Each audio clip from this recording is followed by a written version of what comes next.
Greetings and welcome to a familiar yet unfamiliar episode of Genre Grinder.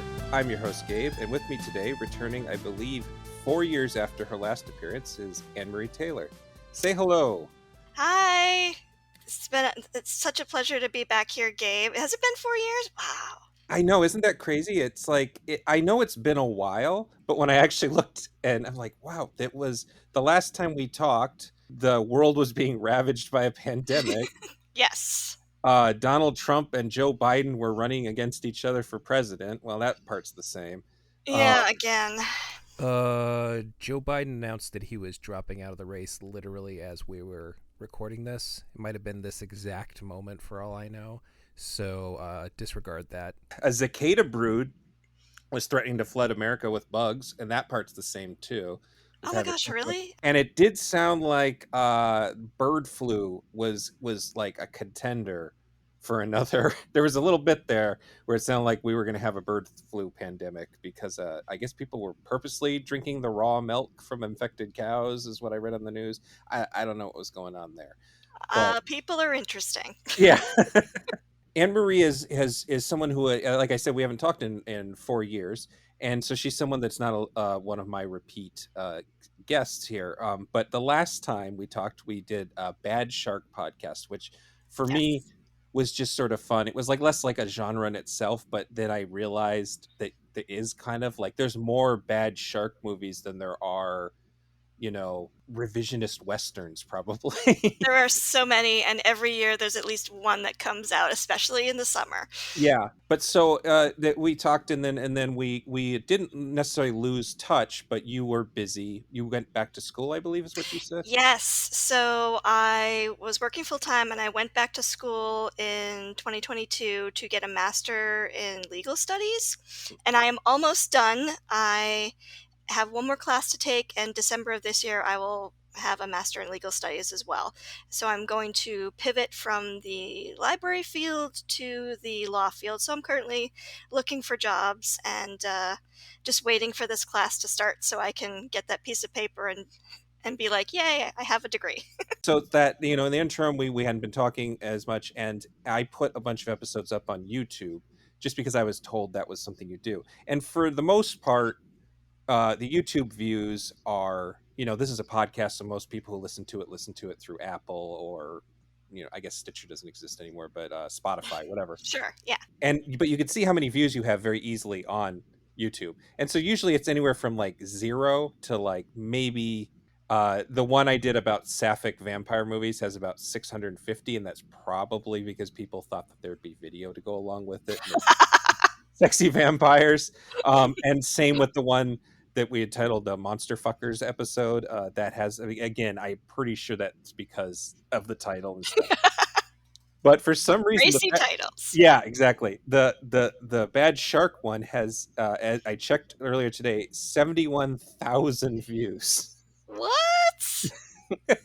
And I don't know why. And it's almost there's a couple of them have comments, but there's actually comments and everything. That's like, it's something that could become monetized if I had more subscribers. It's wow. I have no, I guess YouTube viewers like the idea of bad sharks. It makes sense. I put some keywords in like the movies we had covered, so maybe that was part of it. But it was very, very funny. And so, being the rabid capitalist I am, people are begging for a sequel here. Oh, absolutely. And we just, we're recording this at a time when we're just past Shark Week. So... Yeah, that's true. And then there's like I noticed that National Geographic does a sort of bootleg Shark Week at the same time. Yeah, they have their own because everybody was like, wait, we can get eyeballs? And people are like really into sharks. And I will admit, like, I am a person whose mantra is like, live every week like it's Shark Week. But I have not actually watched any this year because it has started to get, to my mind, a tad bit ridiculous. Sorry, Discovery. I'm sorry. Yeah. And it is interesting having I don't have cable or anymore. I just have streaming services, but both HBO Max and Disney Plus are just covered in shark stuff between Discovery and Nat Geo. It's kind of, yeah. And then, well, and so what we're actually doing, we talked about doing another bad shark episode because, like we said, there's 7,000 million. So many movies. Um, but instead, I had this idea years ago that there are certain movies that are remade over and over and over again, sometimes to rip off the original, but Yes. sometimes I think it's almost subconscious. One of them is for me, at a certain, like when I was in my teens, I noticed how many sequels use the structure of Empire Strikes Back. It has a Mm, very specific structure, and so being a nerd, I made like a when I learned how to use not QuickBooks, Excel. I made an Excel spreadsheet of the major plot points in Empire Strikes Back, and then how many movie sequels, usually sci-fi, but not always, follow that idea. And obviously, one of these movies is Jaws. of There, course. and so there are movies that are directly ripping off Jaws, and there are Hmm. movies that are sort of just using Jaws as its, because Jaws is a good story. It's just a well done story. It Yes. has very specific character types that you can sort of mad lib other stuff into, Hmm. whether you Absolutely. mean to or not. Again, I think some of these people do this by accident. None of the movies we're covering today are by accident, but I do think it happens by accident sometimes. And just Yeah. like other examples I came up with is Psycho. There's a whole bunch of movies that are just Psycho. The Yojimbo, and then Rio Bravo is one where any movie where some people end up stuck in a, like even the show Firefly had a Rio Bravo episode where everybody ended up stuck in a building and having to defend it from people coming. Yeah. Yeah. It's very very similar. And then yeah, Empire Strikes Back and Aliens is another one where if you do a sequel to a monster movie, you have to do another sequel where now the army's involved and there's more of the monsters. Always. The military always has to get involved. If the Right. government's not involved, is it even a movie? Yeah, exactly. And so my favorite thing is Jaws ripoffs that don't have a shark, because it becomes a little, sometimes it's really obvious. I just watched for review. I watched the movie Crocodile from the late '70s, and that one was just the whole last half of that movie was just Thai guys being put in place of the American actor, well, American and Scottish actors, and a crocodile in the place of a shark, but it was otherwise identical. Oh, um, wow. and these can get pretty abstract. My favorite, which we already covered on Genre Grinder, is Dante's Peak, Mhm. which is a disaster movie that's structured around Jaws and what happens in Jaws. um, Interesting. I have not. I have to say I haven't seen that one, but I might have to go back and see it now. it's, yeah, it has the whole thing where the main character is in a government job of some kind, either law enforcement or he's not law enforcement. He enters town as an outsider of the community. Hmm. There's something killing people, in that case Of a course. volcano, but there's never any witnesses, so there's like little bit of a mystery. Hmm. And the authorities try to cover it up or downplay it because it hurts their bottom line. This is just, Always the cover up. Always. I'm reading just a list of things I came. So sometimes it's a capitalist critique, sometimes it's a political thing. More than Hmm. that, there's usually some sort of big public event that and somebody gets hurt, and the authorities can no longer downplay it. Oh yeah, always. Of course. And a lot of these movies, this one thing that doesn't have in Dante's Peak is they put out a bounty on the problem, usually being a shark. Yes. That's one of my favorite ones. That's something that will come. But the last of the four movies we're covering today has that happen, and that was my light bulb moment for that. And there's also a thing where the wrong shark or whatever is captured, and Mm. we could refer to it as a red herring. But I like in this case, if we cover, we should call it the tiger shark, because I agree. I the agree. That's best, awesome. I the love it. best, the best line reading in all of Jaws. Tiger shark. Oh, what? And then the real shark comes again, and a small team has to go out and take care of business. Hmm. There's some sort of cat and mouse thing, hunters and the shark. The better ones will copy the part in Jaws where the men have a little sit down and talk about their scars. So, the better ones will have a bonding moment. The Usually, humanity. yeah, Yes. the not so good ones will totally skip over that part because it's hard to write and act those kinds of things. It's true. It's true. You have to show humanity of a character that you're like, when are you getting chomped? Yeah, exactly. So, and then usually they end with the good guys winning and the monster being killed. Though I have to say, I always root for the monster. I Yeah, I mean, know I'm disappointed every time, but I always root for the monster. there are. It takes a lot. Like it's hard to root for the volcano, I suppose. Okay, fair enough. Fair enough. But yeah, it's well, okay, well, and then so what we're going to do our first one here. So it's again, four movies we're going to cover. We're actually starting with a movie that you want not only want to root for the monster. The monster's the protagonist in a lot of ways, but also it's a movie that was made to cash in on Jaws, but has surprisingly little in common with it. So that's the Mhm. other thing that happens is you have movies where they would just go, "Oh, Jaws is popular. Let's just throw out another." Yes. And so we're going to start with Orca, aka Orca the Killer Whale from 1977. I'm going to read the descriptions of these just quickly from the Letterboxd website, as I tend to do.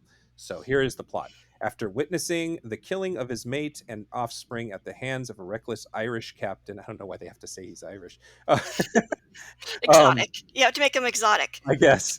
Uh, a vengeful killer whale rampages through the fisherman's Newfoundland harbor. Under pressure from villagers, the captain, his marine biologist, and indigenous tribalist venture out to vanquish the beast, which is a pretty good description of what happens in this movie. So this is Yeah.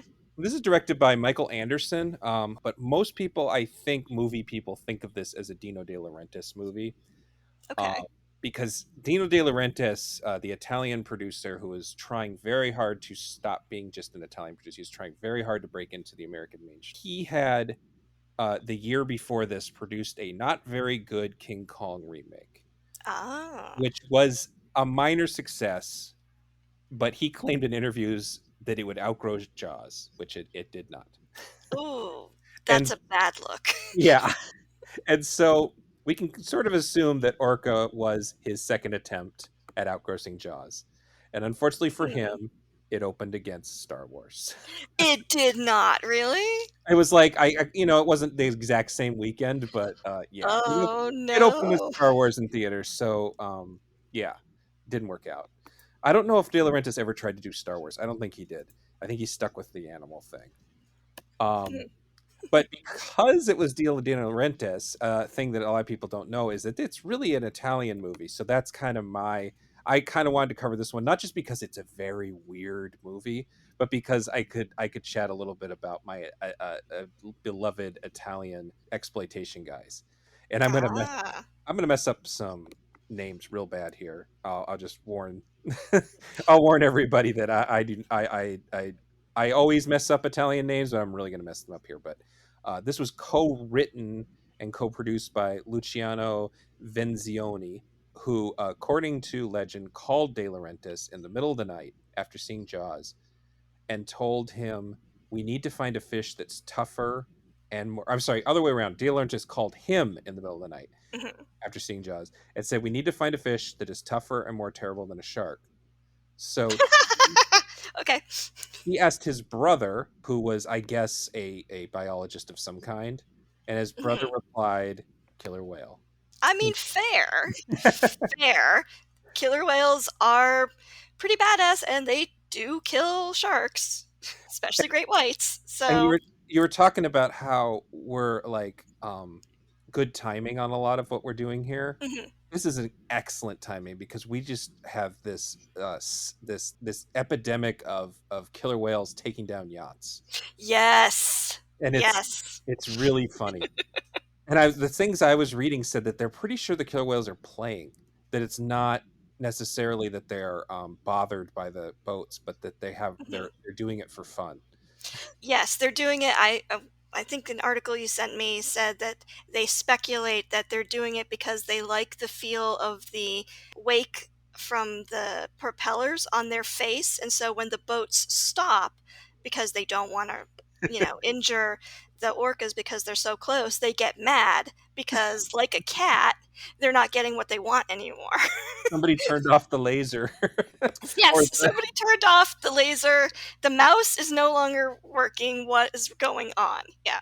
it's so funny. It's so funny, and then so they're becoming like these folk heroes to the the proletariat because they're taking down these big rich people yachts. It's very funny all I around. mean, I'm here for that. I'm Yeah. here for that, but I also love how also in the article it was like, "Well, we can't, we can't say for sure that that's what they're doing." And I'm like, "No, no. Come on now. Come on. Let's give them that, They please." they're such apex predators that they get bored. That's always like I think a sign of Mhm. major like especially and they just don't run out of food. They're not like polar bears where they're like in dire straits. Like Right. they're just bored. Whales are bored. Uh, Bored killer whales are bad for yachts. yeah, it's very funny.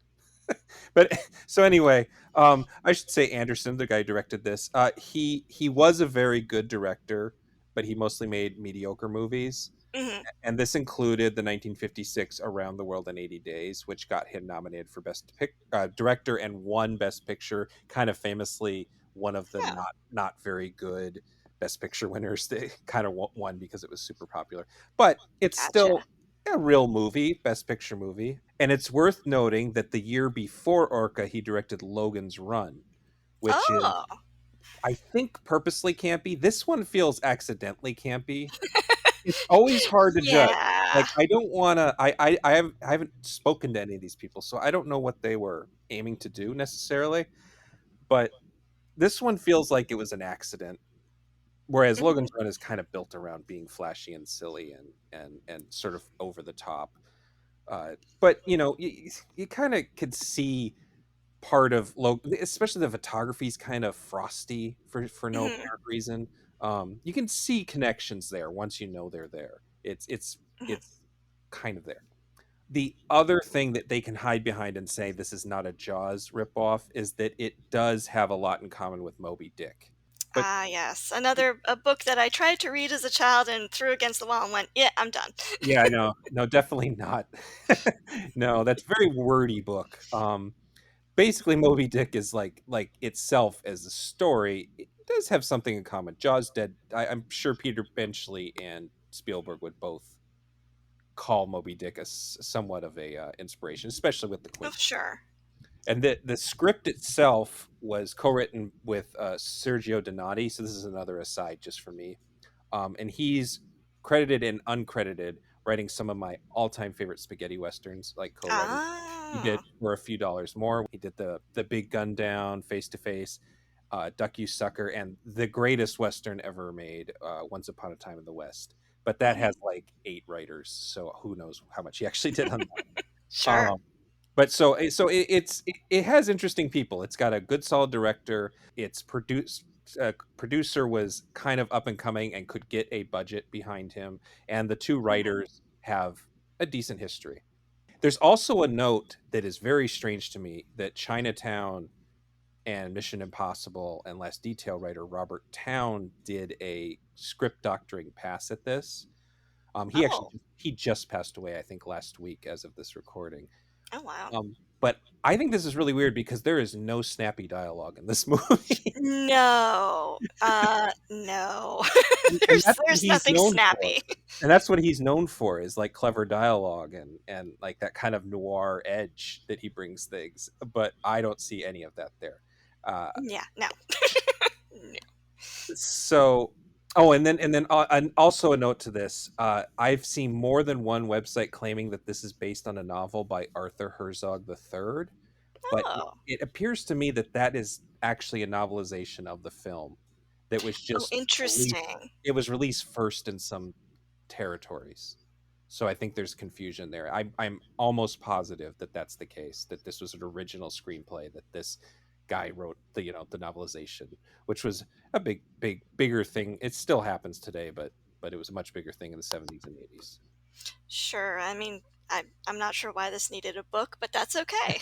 Maybe the book is better. Maybe Maybe the book is better. it internalizes the struggles that the characters are having and stuff like that. You can I sure hope so. Yeah. And you probably are gonna say this, but I was really impressed by the fact that they got Ennio Morricone to Yes. do the soundtrack, which is really just it's a the soundtrack's, I think, one of the best things about this movie. It's very Maybe the best thing about the movie. right. It's just to me, it was really haunting and then really fit for, like, the intense scenes that you do have. So I Mhm. don't wanna, like, delay you from talking more, but I was No, no, really so super impressed with the soundtrack. and that's something I should have remembered because that connects also to the Italian heritage of the film. Is that Morricone had worked with Dino De Laurentiis before, and he worked with these writers obviously on like for $3 More and Once Upon a Time in the West. And also you have to give Morricone a lot of respect for not ripping off John Williams. There's very Yeah. little relation to Jaws in the soundtrack, which is definitely not something we're going to come across. Almost all these movies, like because you can't resist it. I don't know. Right. I'm not a composer, but I do know how I do write songs and stuff, and I don't know how I could resist not doing the do do do do. It's just so perfect Yeah, that it's so iconic. everybody tries to find their own version of it where they just change the notes but still do the same basic structure. It's Yeah. Yeah, and he just took it and really just kind of made it his own, and I was just yeah, I think one of the soundtrack is probably the best thing about the yeah, movie. it's really But I nice. was also really super impressed when I was looking at the cast. I'm like, okay, Bo Derek, Yep. Charlotte Rampling, Richard Harris, Will Sampson, Scott Walker, who are all really well known actors, or if you're like me, you know them when you look them up.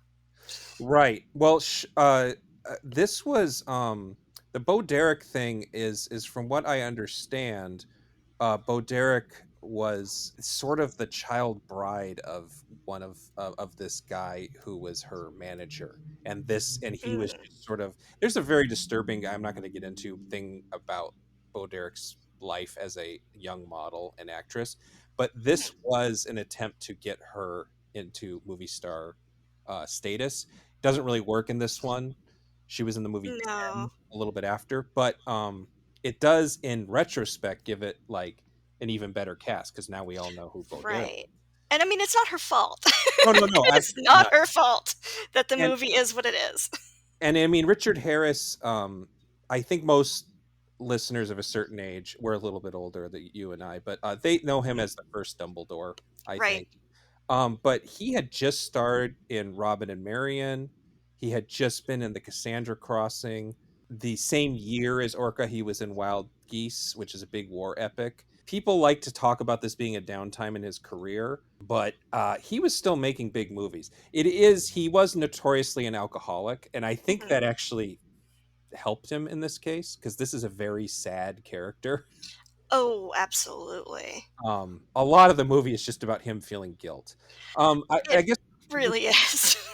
the thing that the we can go back to the cast because I think we actually need to set up the guilt part. I remember so you were just before we start recording said you remember watching this movie on like TV Yes, when you so were young, somewhere between the ages of probably 8 to 12, you have your local cable station. right? And they were playing this movie, and the beginning of the movie is really beautiful. It's got these orcas, they're frolicking, they're happy. So, of course, as a child, I'm like, this is going to be great.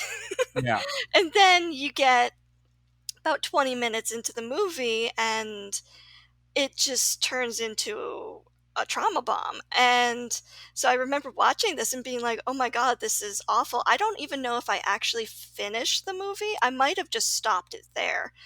But I just remember being like, "This is awful. What is this?" And so when you were like, "Hey, let's watch Orca," I was yeah. like, "Okay, all right." I But I always remember the video box when I was a kid, because I remember going to early video stores and like back in the days when there was beta and VHS and bringing my mom something and her telling me no that's beta, take it back, we need VHS. right. And I just remember the cover for this, which is one of the older posters. It was really scary because I had Shamu fever as a little. All I was right. born in 1980, and we were, Tucson's not too far from San Diego, so we would actually go Mhm. to SeaWorld. We're going to talk about, I'm sure we'll talk about later how SeaWorld fucking sucks, and we know that now. But at the Yes. time, it was like the shit, and I had stuffed animals and everything. So the idea that Right. because I knew the word killer whale, but I was always told, it's a misnomer. Don't worry about it. Right. But the idea of Shamu hunting humans, that's what the image was. That scared the crap out of me. And then years later, I'm pretty sure I saw this on TV the first time too. I was probably a teenager at the time. I thought it would be like Jaws, and it would be about a killer whale that decided, hey, people taste good, because that could happen. Right. I don't think it has ever happened, but it could happen. We could run into a killer whale that decides people taste better than seals, and it would be very easy for them to take out a bunch of people, especially because Oh, they're in absolutely. pod. I mean, Jesus, it would be bad if the killer whales decide to attack us. It would be bad. We're screwed. Yeah, I mean, it would. I mean, God, I'm thinking about it now, and they would have to send out the army. Like it would be bad for the whales too. Like, thank God they're not doing this, because they would. Anyway, I'm getting off a tangent. A movie that doesn't exist. So this movie is about a guy, the Richard Harris character, and as they mentioned, Irish. He's sort of Quint-esque. Yes, and He's not. it's obvious he's meant to be. Yeah, he's supposed to be sort of a mix of Quint and Brody, I suppose. Um, Yeah. they actually have a character that Keenan Wynn plays, who's a sort of old character actor. And his character is more like Quint, and Hmm. he gets killed very early on. And I think that is distinctly a look, we killed Quint right away. This is serious shit kind of situation. Oh, interesting. That's the way I've taken that. He's not the, I don't know what his job is on the boat, but it's like we got Richard Harris, a young guy, Keenan Wynn, and then Bo Derek for some reason. Yes, because I mean, you gotta have a pretty lady who's helping out on the boat. I mean, we are recording this directly after Patrick and I recorded the thing about the 1957 horror movies, or monster movies, where there is always a woman. There's like a Yep. token woman. There's sometimes more than one, but it's always the token woman. And yeah, uh, there's a token. Oh, actually, there's two token women in this movie. Now that I think about it, one of them is a victim, and the other one is a love interest. Is, I guess, more.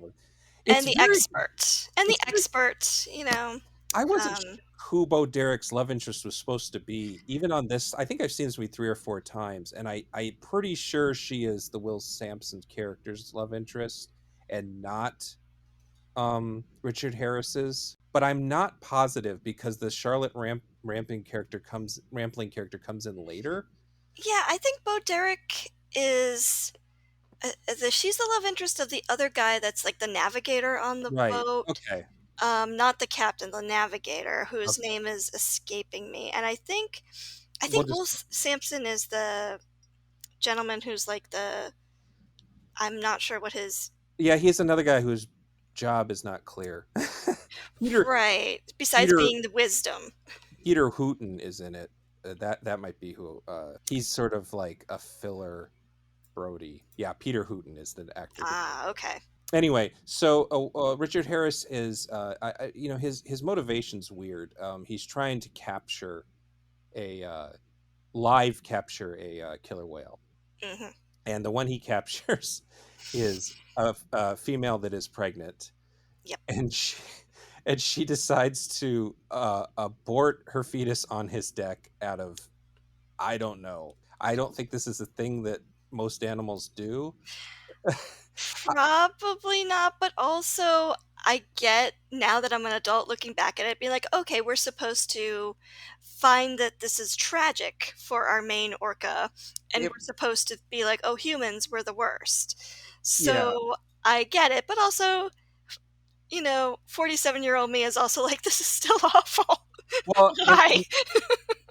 I think that's the Italian influence. I think that the Italian film industry is in the midst of a horror. It's on the verge of a horror renaissance, where a lot of gory movies are going to come out. So I think that to them saying, "Oh, the orca you accidentally killed was pregnant," wasn't enough. They had to have this visceral, Mm. horrible image. And it is horrible. For anybody who's not seen this movie, it is horrible. And it's like in slow motion. Yeah, it's a Yes. spontaneous abortion of a baby. It's weird. And this is a PG movie. I think that's Yes. another thing to mention. There wasn't a PG-13 at the time, but even by the standards of this, oh, there's spooky thunder outside. That's kind of cool. Very good timing. even by these standards, this feels like an R-rated movie to me. I guess there's no nudity and no curse word, like hard curse words. So Right. but the part that makes it darkly comedic is that the male whale sees this happen and he lets out Hmm. a cry, that's like a classic no, Yeah. but it's Yeah. a whale and they don't do that, and so it's just They going don't do that. no.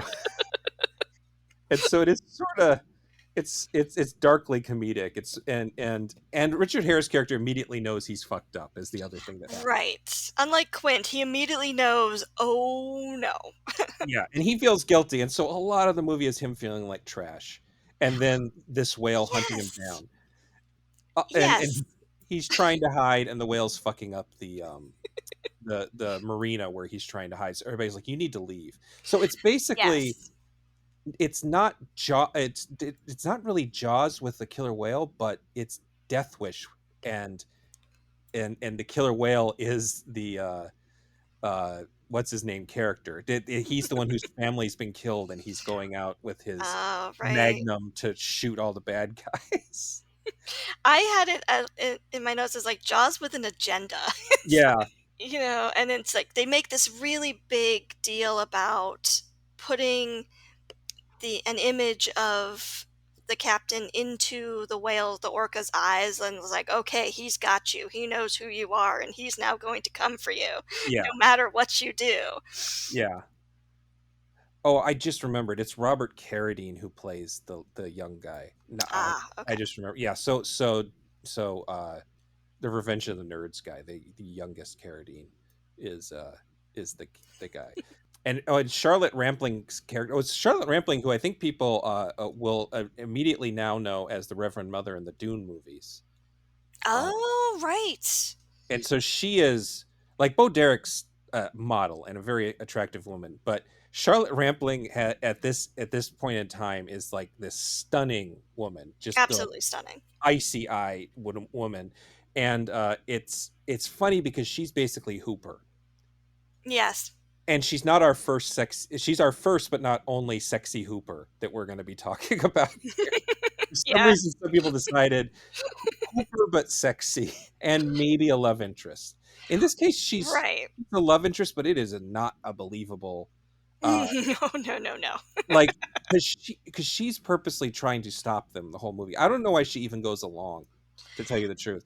The last act Mhm. doesn't really make any sense. No, and she is the narrator of our entire story Yeah, from the beginning to the end. Like, she is yeah. the only one who knows everything that happens. It's like, I don't know. Is she writing a book after all this? I guess. A tell all. I mean, it would be a good book if you actually survived this, but nobody would believe you. Yeah, the setup is, it's decent. It starts okay, and I should say the real shark footage that they use, because they have to have a scene where it not only does our Quint Yes. die, but we have to have a scene where a shark dies because again, Right. this is better than that. But Ron Taylor Yep. did the photography of the real shark, which he's we talked about him in the Killer Shark episode, I believe, Yeah, or we a Bad did. Shark episode. Yeah, I mean, I looked that up. I watched the credits and I was like, yeah, of course it is. Yeah, And I think it's really, it's like a good note to say that this is only coming out 2 years after Jaws, yeah, and it's definitely using like the underwater footage, of the shark. And I would say that they also had underwater footage of actual orcas, hmm doing stuff, and that use of real footage interspersed with props and stuff hmm really is a theme throughout the other few movies we watch too. Like, yeah, that whole, like, we're going to lend credibility and authenticity to this by using an actual video of this animal, which originated in Jaws. So hmm it's definitely something that other people picked up on, when, yep, we're going to take that too. yeah, and I should say that the Charlotte Rampling's character, the scientific speech, the sort of info dump she gets, Hmm. it for the time was pretty accurate. I think it's still pretty accurate, and they do go out of their way to say orcas aren't villains. and Correct. I think that there's that shows a little that's such a respectful thing that this movie does. Is it's not just that it's Death Wish with a with Death with Death Wish with a fish sounds good, but Death Wish with an orca. Um, that like we're supposed to kind of hate Richard Harris, Yep. and we're supposed to think the orca's in the right, Correct. and then on top of that we have the scientist character is telling us, yeah, though this character this creature would not be attacking us if we hadn't done this horrible thing that I by the way warned you not to do. Oh my gosh, yes. She warns him so many times, and I also had a note that unlike Jaws, the entire community is on the side of this orca and against the captain. In wrestling, I watch a lot of wrestling. There's a chant that when someone does a move or says something that doesn't go the way they intended and they end up getting beaten up, the fans will chant, "You deserve it." And that's what the fishing community and we as the audience, I think, is supposed to feel like. You messed up. You deserve this. Fix it. Yeah, they're basically like, you need to leave because that very intelligent whale is specifically he. There's a scene where the whale blows up, like sets off a chain reaction and That was so blows up great. I guess it's like a fuel reserve. Yes, some kind of power plant or something that's easily flammable from Yeah, down the hill. the shots where the whale is breaching after it Mm. destroys things are my favorite shots in the entire movie. Oh, they're great. They're Because great. they're beautiful. That Ted Moore is the photographer. He did some of the Bond films. It's a beautifully Mm, shot movie, but there's just this sort of joy in it, and you can see that it's been spliced. That it's like footage of a real whale, kind of uh, spliced into this model or matte painting that they have. But it's just a yeah. great, and it's just fun watching the whale go. Yeah, eat it. Yes, exactly. Exactly. I was just gonna say, I did not feel actually that the orca rampaging was long enough. I No, wanted more raging and more like people getting eaten. Because it does this very weird thing where after the horrible trauma happens and after the orca sets everything alight, it goes into this really odd philosophical old man and the sea yeah, kind of. that's the Moby Dick part to me.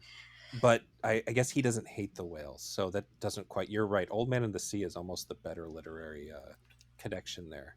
And it just drags at that point Yeah, on. I have a note that said the middle of the movie is really boring. Right, and it is because you're like, "Okay, we've had this horrible thing happen. Now we've had, people getting eaten, and this orca is gonna mess things up," and then all of a sudden it switches to this existential, "You are my destruction, I am your destruction," There's also kind of a thing. thing where there's been an accident and Harris's pregnant wife was killed by a drunk driver. Oh, that's right, yeah. And so that's like oh, he really understands what it's like to have a pregnant partner die. But it's like, he already understand. We all understand the whale shot its baby out on the deck. Like it was, and, Yes. and, and there's that, to the sound of Ennio Morricone's most tragic music. Like we get it. We didn't need that. Also, why weren't you driving your pregnant wife to the hospital? Yeah, yeah, Jerk. yeah, yeah. Exactly. Exactly. But yeah, I had noted that. I was just like, wait, this is not the movie that I thought I was getting. I There's thought a I was getting more. there's a funny, well, again, darkly funny kind of behind the scenes story that is entirely hearsay, but it's believable if you know Mhm. anything about Richard Harris. But well, not only was he drunk and hung over the whole time, which again I think actually kind of maybe made his performance better because he's already in a bad shape. But It couldn't make apparently, the character worse. yeah, exactly, exactly. But there was a tabloid image of his wife and younger man that he saw while on set, and it sent him over the edge. Oh. He apparently told crew members that he was going to leave the set, fly to Malibu, and kill them both. And Huh. he got in a literal fist fight with Vincent Zoni over this, the producer co-writer, and that was what stopped him. Is the co-producer basically beat him up until he stopped wanting to leave set to Whoa. go do murder. Whoa. And then on top of this, he apparently insisted on doing all his own stunts, seemingly while drunk. Oh, And these are Italians in the 70s, so they're not going to stop him. I mean, this is the height right. of the Italian, what we call the poliziotteschi movement, which is these really violent cops and robbers kind of movies that had these spectacular stunts that they would just do. They wouldn't plan them out; they just do them. So they're not going to Oh. stop him. And uh, they aren't very good stunts, I should add, but they are dangerous. And so Mhm. the ending of it takes place in this sort of, it's supposed to be the polar ice cap, but it's very clearly a Yeah. set. It's one case where the budget did not help them. They do not. It does not look like the actual pole. It just looks like a set. No. It's yeah, it's so true. It's Um, very true. but apparently he got hurt and almost killed doing some of the stunts where he's fighting the whale on the sort of piece of ice that's floating away. Yeah. Oh, wow. That's interesting because the whole piece of ice, and I will say when the orca tips the piece of ice over, I was like, okay, we're gonna get him eaten You know, right now by it's the like the same orca. setup as Quint getting pulled into the shark's mouth. Correct. Yeah, yeah. Right. But that doesn't happen. No, no. No, that doesn't happen. And I mean, I was watching it. And I was like, well, it's nice to see ice caps that probably no longer exist That's true. because of climate change. Yeah, that's a weird side note. Is friend of the show who we just recorded. Like this is this weird thing that's happening that this year ended up being the year of the monster movie Mhm. and the killer animal movie on Genre Grinder. I didn't mean for this to happen, but I just did a killer animal episode with my friend Ariani, and we actually covered Razorback, which is absolutely Jaws but with a pig. But I wasn't sure. I was going to save it for this episode, but I decided that it would be she would just get a kick out of it. So I gave. But she was just in Greenland doing a thing, and I got all these pictures, and I said, "Oh my god, you're so lucky to see this shit when it's still there." Right. Right. I guess I don't have. I actually wanted to talk about to wrap this one up, kind of Mhm. with talking about orcas and what we know about them now. I was going to note that a lot of people remember this movie as the movie where an orca eats Bo Derek's leg, which Do they really? yeah, it doesn't technically happen like that, but that is you read a lot of reviews like from the era that like are looking back and reviewing something else and Mhm. remembering Orca, and that's what the critic who doesn't, it's the 70s, he doesn't have access to IMDb to like Right. double check these things. He's like, yeah, the movie where the orca eats Bo Derek's leg. I thought that was funny, but That's great. there's footage of wild whales. There's Mhm. footage of some pretty good fake whales. I think killer whales are pretty easy to fake because they're like matte black, Mhm. Mhm. and as long as they look moist and you're not trying to focus on their eyes, if you're just focusing on like the top of their head and their fin, you could do a Right. pretty convincing fake whale, I think. I agree. I don't know if you noticed, but I noticed there is a scene where the bereaved orca pushes his now dead mate onto the shore, like right in front of this guy's Yeah. fishing cabin. And there's a scene where the captain and Charlotte Rampling's character and one of the local fisher union people are talking, and you can see in the background the whale moves a little bit. it's Yeah. still it's still stranded on the beach and dead, but I also, for some reason, that actually made me really happy because after seeing the horrible, like, aborting the fetus on the boat, to Yeah. see that this whale is just like, I'm alive still, I'm alive. I was like, okay, I feel much happier now. We can actually look back on these are from the real orcas were in Marine Land of the Pacific in the LA area and Oh. Marine World Africa, which is now called Six Flags Discovery Kingdom. Marine Land in the days, so again, the movie Blackfish came out, and we Mm, all right. learned about a captive orca named Tilikum, who Mhm. essentially went insane and killed at least three people on three separate occasions. Oh, yeah, that's right.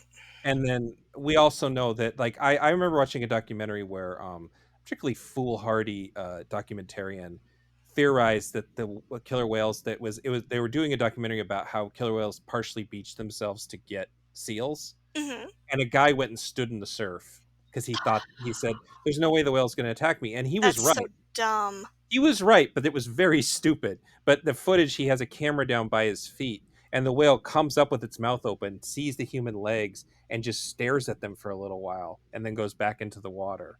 So he was right, but it was a very stupid thing to do. The whale could have accidentally ripped his legs off and then gone, "Ew, gross," and then swam away, which is usually how sharks kill people. Right. Right. Um, Exactly. Like, you weren't what I wanted. Ew. yeah. So we know that that we know two things, that killer whales will go out of the way not to eat people unless they've Mhm. been, but they will murder people if they've been driven insane. We know, and we know Right. SeaWorld is a hell pit. But Marine Land at the time of SeaWorld, I remember as a kid who loved SeaWorld, we weren't allowed to go to any of the Marine Land parks because my No. parents had heard all the horror stories about how awful they were. So Oh, wow.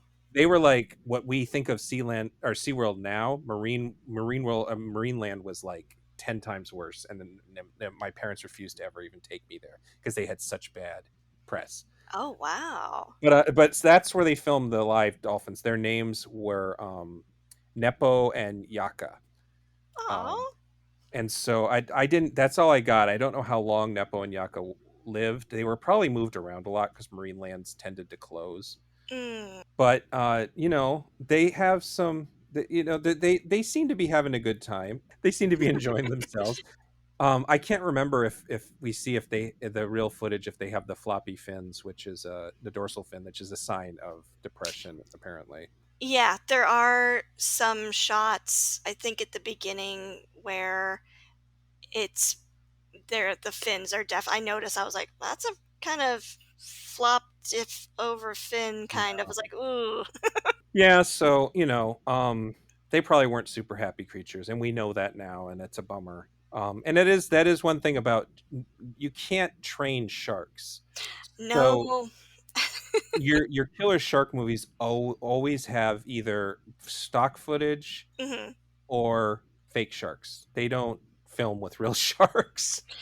No, I mean, I think there's some sharks that you can, from a young age, if you bait train them, you can get them to do certain things like maybe come when you call or something, but that's still nowhere near the level you need for a movie or for Yeah. anything like that. Well, I know that very recently they figured out tiger sharks will you can just gently push their nose and they'll go away from you. And most of the scuba divers figured this out Mm, recently.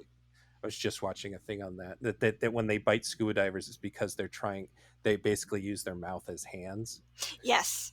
and that all gently push their nose away and they just go, oh, okay.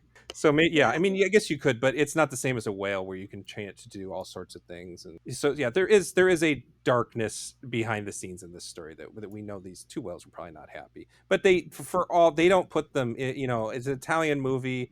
Fortunately, it's an American co-production because Italians, we're not known for not killing animals. For we actually, Patrick and I just talked about this on the monster. Oh no. Yeah, the Italian. There's a whole something you don't need to know about, but there was a series of shockumentaries called Mondo movies, and then a series of cannibal movies that would have been starting around this time, and lazy Italian filmmakers would just kill animals because it's cheaper than making a special effect. And so, if Oh. this had been a completely Italian production, it might have been much worse. They might have actually been using real whales and making them do bad stunts instead of using fake whales for the bad stunts. Oh my god. And then I'd So be you even know, more traumatized. exactly, Where they exactly. am now. So for what it was worth, these whales were as well treated as whales would be in captivity in Mm, 1977. mhm. I think is the best way we can put it. Yes. I'm gonna agree with that. But that's all I have to say about Orca the Killer Whale, which is just it's a unique movie. It's not a good True. movie, No. but the ways it's bad are kind of interesting. If you think you can handle how depressing it is, Mm, I actually recommend people seeing it. Just be prepared to being weird and depressing, and just like kind of marvel that major money went into such a bizarre film. yes. And that of all the Jaws without the shark movies we're going to cover, this is like the least Jaws like, even though it is a sea monster movie. It's true. It's very true. And I mean, if nothing else, look up the soundtrack because it Yeah. is haunting. It's Yeah. haunting and actually beautiful and far more than than this movie actually kind of deserves, That in my deserves. opinion. That's the case with a lot of Ennio Morricone soundtracks, honestly. Sometimes he is quite often the best thing about the movie. Okay, so we'll move on. The second one is a personal favorite, Alligator from 1980. This Ah. is directed by Louis Teague, who got the Cujo gig because Stephen King liked this movie a lot. Oh, really? Yeah. So this is, instead of a strange, inadvertently funny attempt to make a Jaws-like thriller, this is a purposely funny comedy that I would mark among the small list of movies that works as a comedy and a horror movie pretty well. Usually, Hmm. if you have a comedy horror movie, you really lean into one or the other. Right. You'll have something like Scream that is funny but is really a horror movie, or you'll have something like Gremlins, which is has some horror moments but is really mostly funny. Mhm. This is sort of a nice balance, I think. And I think I revisit this every 5 years or so. I like it a little bit more every time I see it, and it's not really a full on spoof of Jaws, No. but it's funny because the guy who wrote this, John Sayles, who is more famous than Louis Teague in the long run. Mhm. John Sayles had already written a popular, well made, and funny Jaws spoof directed by the director of Gremlins, Joe Dante. Really? It was called Piranha, and Piranha is just a flat out spoof of Jaws. Oh, I Um, remember Piranha. yeah, I and remember that one. that's a funny and good, but it's not as good as this. This has so much more Mhm. character that this is the one I prefer, and I think he got this gig off the strength of that particular movie. But he was this time he's like, okay, I can do a Jaws ripoff, but I can like have more character to it, and I can say something.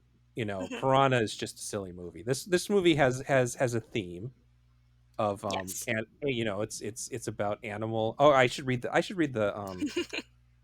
what Letterbox claims is the plot here, which is a baby alligator is flushed down the toilet and survives by eating discarded lab animals that have been injected with growth hormones.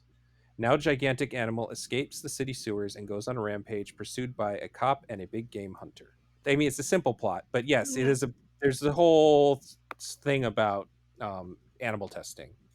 The, Yeah. Yeah. which makes it a good killer animal movie because those are often about man's hubris and bad scientific practices coming back to bite them. Yes. Yeah, I'd forgotten that testing on animals super okay back in Yeah, back in yeah. the late 70s, 80s. I'm like, "Oh, forgot about that."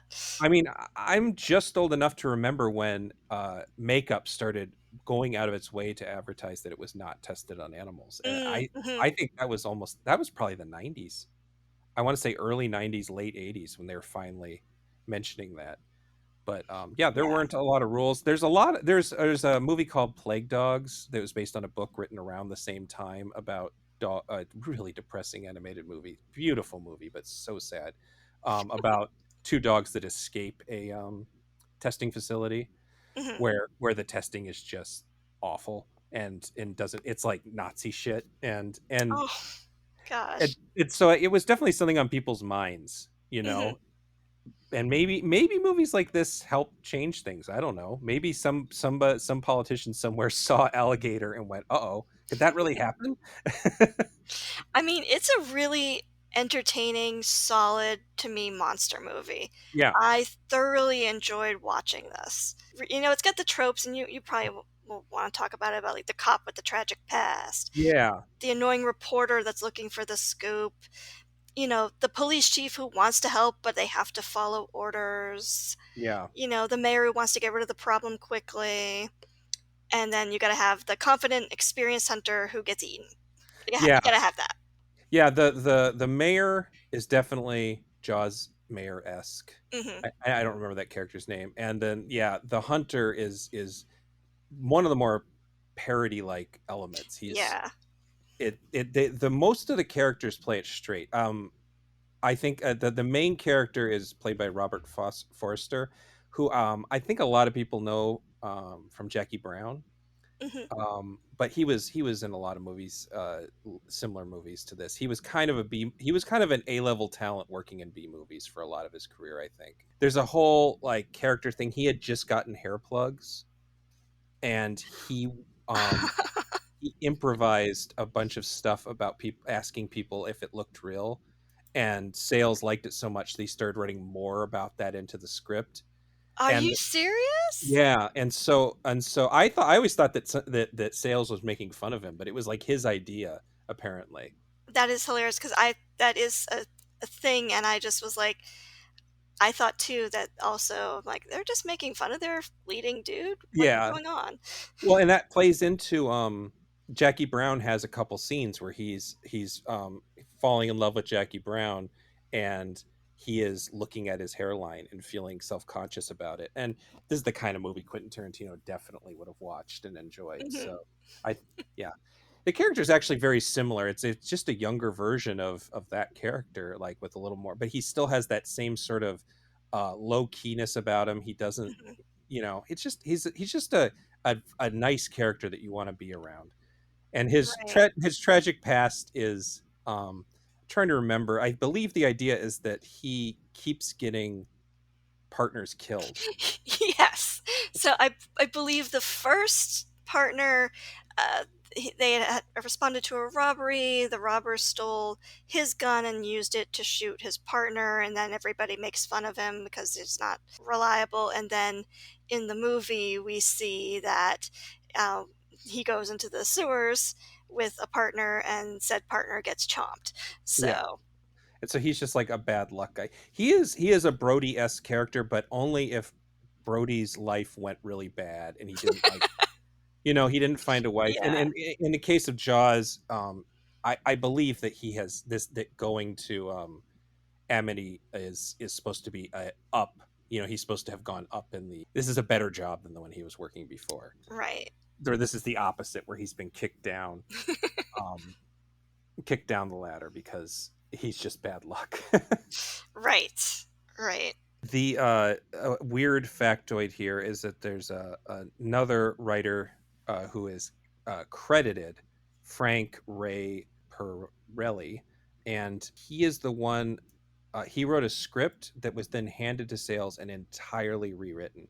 So none of his stuff is here except for Oh. the idea, but he has contractually obligated that he is also credited. Hmm. Um, to me, this is funny because Sales had a situation where he wrote a script about a horror themed script about an alien visitor that Mhm. would then be taken and completely rewritten by Melissa Matheson and Steven Spielberg and turned into ET. Oh, wow. So there was so he ended up in a similar situation, and I don't think in that case Sales is not credited, but there is always like Mhm. this sort of notion that there was a horror movie version of ET that John Sayles wrote at some point, and it just got completely changed. But That's interesting. yeah, kind of fun factoid. And yeah, so something that Patrick and I were covering over and over and over again, this 1957 movie, is the idea of people were afraid of nukes and Mm, radiation. And so the idea that this movie is about pharmaceutical tampering causing the right. monster to become big is like, it's like that's a very late 70s 1980 thing is what I have a note down about here. So like the idea your monster is no longer a toxic waste monster or a radiated monster or some monster that you discovered by drilling too deep into the earth. Right. This is because you're disposing of pharmaceuticals in the wrong way. And it plays into that alligators in the sewers Yes. panic, Yes, which that was a real thing. which was a real thing. It's true. I mean, people were buying alligators, and I don't know about how many of them were actually flushed down the toilet, but there was a case of people buying their kids alligators and then going, "Oh shit, this is gonna get big. We better kill it." That was a real thing that happened. Which is very kinda like, "What?" So Yeah, the scenes where in the beginning where this alligator is getting, brought home and stuff, and then goes through the toilet and stuff like that, you're just kinda like I actually had to look it up and be like, "This didn't really happen, right?" yeah. I mean, there was a yeah. I don't think the flushing thing was real, but Right. the idea is always that it's been New York where this is the issue. Mm, mhm, mhm. Weirdly, this movie doesn't. they I don't know where it takes place. I think it's Detroit, isn't it? Well, okay, so there's part of it where the family at the beginning drives from Florida and they pass the Welcome to Missouri sign, That's right. but it was shot in LA and very much looks like LA. If you've ever been to LA, Mm, these are what the LA storm sewers look like. If you've seen any movie where there's a car chase in LA, they end up in these sort of wash areas. But then it's made to look like Chicago or Detroit, one of the Midwest things. mhm. And at some point, Foster's character says he was from St. Louis, so it's not St. Louis. So, like, my best guess is Kansas City, but I don't know if Kansas City has sewers big enough. I've never been there, but I don't know if they have sewers big enough for giant alligators. I have It's no idea. not important, but it's weird how it's obfuscated, but also not entirely. They keep giving us information. So Mhm. I guess my best guess is Kansas City. That's where I decided it takes place. Yeah, it really is not clear exactly where you are, but I guess it's supposed to do the stand-in for, like, everyday Midwest city kind of Yeah, thing. So yeah. I don't think Kansas City is It's too yeah, off of a guess, really. but yeah, it's clearly L.A. It's very Of course it's LA. yeah. Oh, we could get back to the so we've talked about Robert Forster. Mhm, Robin Riker's character, her character's name is Marissa Kendall. mhm, She mhm. is our second sexy Hooper. Yes, yes. But she's like a genuine love interest. Like there's some like chemistry between the two of them. Oh, absolutely. Orca's just too weird for a Yeah. love interest to work. The people are too messed up in Orca to actually have a meet cute. They just Yeah. are. Well, and I think that there is something interesting about about screenwriters looking at Jaws and thinking that Hooper and Brody have to be a love interest because there's a platonic romance between those characters. They're Right. like I wouldn't call that movie particularly homoerotic, but there's Mhm. definitely like a genuine love that builds between those two guys. And I think that's the part is I believe the story is that Hooper's character originally died and they changed it so that Oh, he really? survived because they realized that it was such a strong connection. So I do think Hmm. that's interesting that so many screenwriters are like, well, what if these two were a couple? They're like the Bert and Ernie Yeah, I of wonder if there's like because monster again, movies. there's so many shark movies, but I wonder if there's one of these newer Jaws ripoffs where it is just a gay couple that like that would be an interesting gay romance I would to watch that. yeah have two men fall in love over a monster attack. Like I wonder if that's ever been done. There's been gay slasher movies, but I don't know if there's ever been a gay romance built around a monster attack. That That sounds would be fun. I would watch that. yeah I'd pay money for that too. yeah they should get somebody should get that. But the Quint is played by Henry Silva, who again is like Mm, he is the most parodied thing in the whole movie. absolutely. He's having a great time. I love Henry Silva. He also just died not too long ago, but he always plays Henry Silva in everything he's in. He's in Dick Tracy, I think. Well, no, that's even an old movie. I don't know how old my listening audience is, but I first saw him in Dick Tracy as a kid. Hmm. Um, as I can't remember which character he plays. It's the one with the weird forehead. That doesn't narrow it down. Oh, I don't know my Dick Tracy very well at Yeah, all. and anyway, he's having a good time, and he has quite a bit of screen time, and then when he dies, it's like, of course It's that was gonna happen.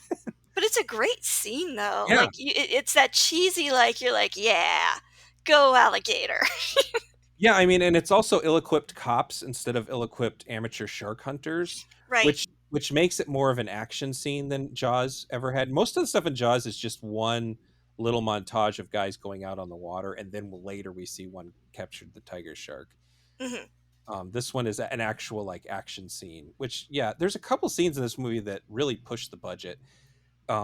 The I think they use a real alligator for some shots, but Yeah. they use it around some pretty convincing models to make it look really big. I Uh, agree. Yeah, there were some scenes where I was like, "Okay, I know that's a miniature, but that's an actually really well done yeah. miniature." Um, and the finale.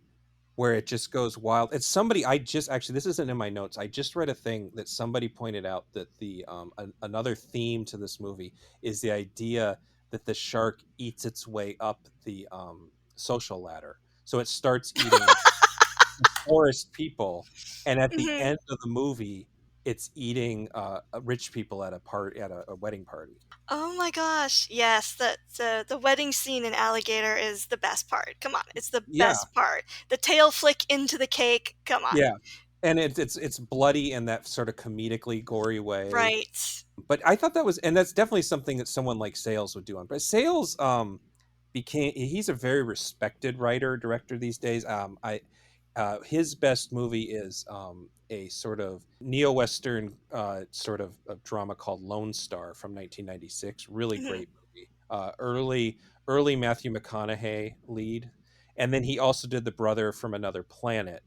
He wrote Yep. that one, and which we covered. I covered a long time ago. We did a on the Afrofuturism podcast. We talked about A Brother from Mm, Another Planet, and he did Eight Men Out, which I believe was Oscar nominated. Like he's a big name, but he started in these sort of funny B movies. mhm. So I imagine that that whole thing of it, the alligator eating its way up the social ladder, was planned. That, and it's just something I just never noticed until it was pointed out. Um, and then, yeah, like that scene is violent slapstick, but there Yes. is one very scary scene in this movie that hit me in this irrational childhood fear, um, where Really? when you're swimming, you're always afraid that there's something in the water. Mm, mhm. Yeah, I think a lot of kids have this thing, but there's a scene where a kid is some sort of party is happening, and a kid is forced Right. onto a diving bar board in the backyard pool, Yep. and he's about to jump, and the parent turns on the pool light, and the alligator has been Yes. resting in the pool the whole time, and it's such a like visceral, like gets me on my lizard brain, like fuck. Mm. And Yeah. then it kills the kid. The fact that the kid is eaten. I mean, I guess Jaws has a child eaten, and that's a big deal. And the fact that a kid is eaten is sort of like a side moment. It's not like a big, scary setup. Like, or it's not like the thing that changes the whole trajectory of Yeah. the plot. It's No. just something that happens. No. And then the kids are like, "Mom." Yeah, yeah, And I did also appreciate, I will say, the scene. There is a scene where the alligator is trying to go hide, yeah, and it comes up through a sidewalk and causes a car accident. And then, of course, the cars are on fire, and yeah, the police officer's trying to get out of the car, and he can't get out quick enough. And so this alligator's coming towards him, not particularly running. It's yeah, moving, and then he's just like, "Ah, I can't get out," and then he gets eaten, and there's just all of this, fire everywhere. I was like, this is actually a really well done, just kind of like fun, blow it up scene. yeah. And I don't think their budget was more than maybe $1 million. Like it was Mm, not a big budget movie, but it's not quite. It's a B movie. It's not quite like an indie horror movie, but right. it's pretty impressive what Teague pulls off. You can see why they gave him the Cujo job. Oh Um, yeah, he actually absolutely. he actually did a couple of not very good Stephen King movies like Cat's Eye. He did one other one that I can't remember right now. But Stephen King liked him a lot, and so there was that period in the '80s when every single Stephen King book had to be adapted into a movie. So Right. he did quite a few of them. My only other factoid is that a young Bryan Cranston did some of the special effects in this movie. No way. Specifically, said he was in charge of fake alligator intestines. Oh, interesting. So That's so neat. I am gonna say something. So like, yeah, for for those of you who feel like your dog is like your life mate and you love animals so much, you might want to skip this one because yeah, I'm just trying.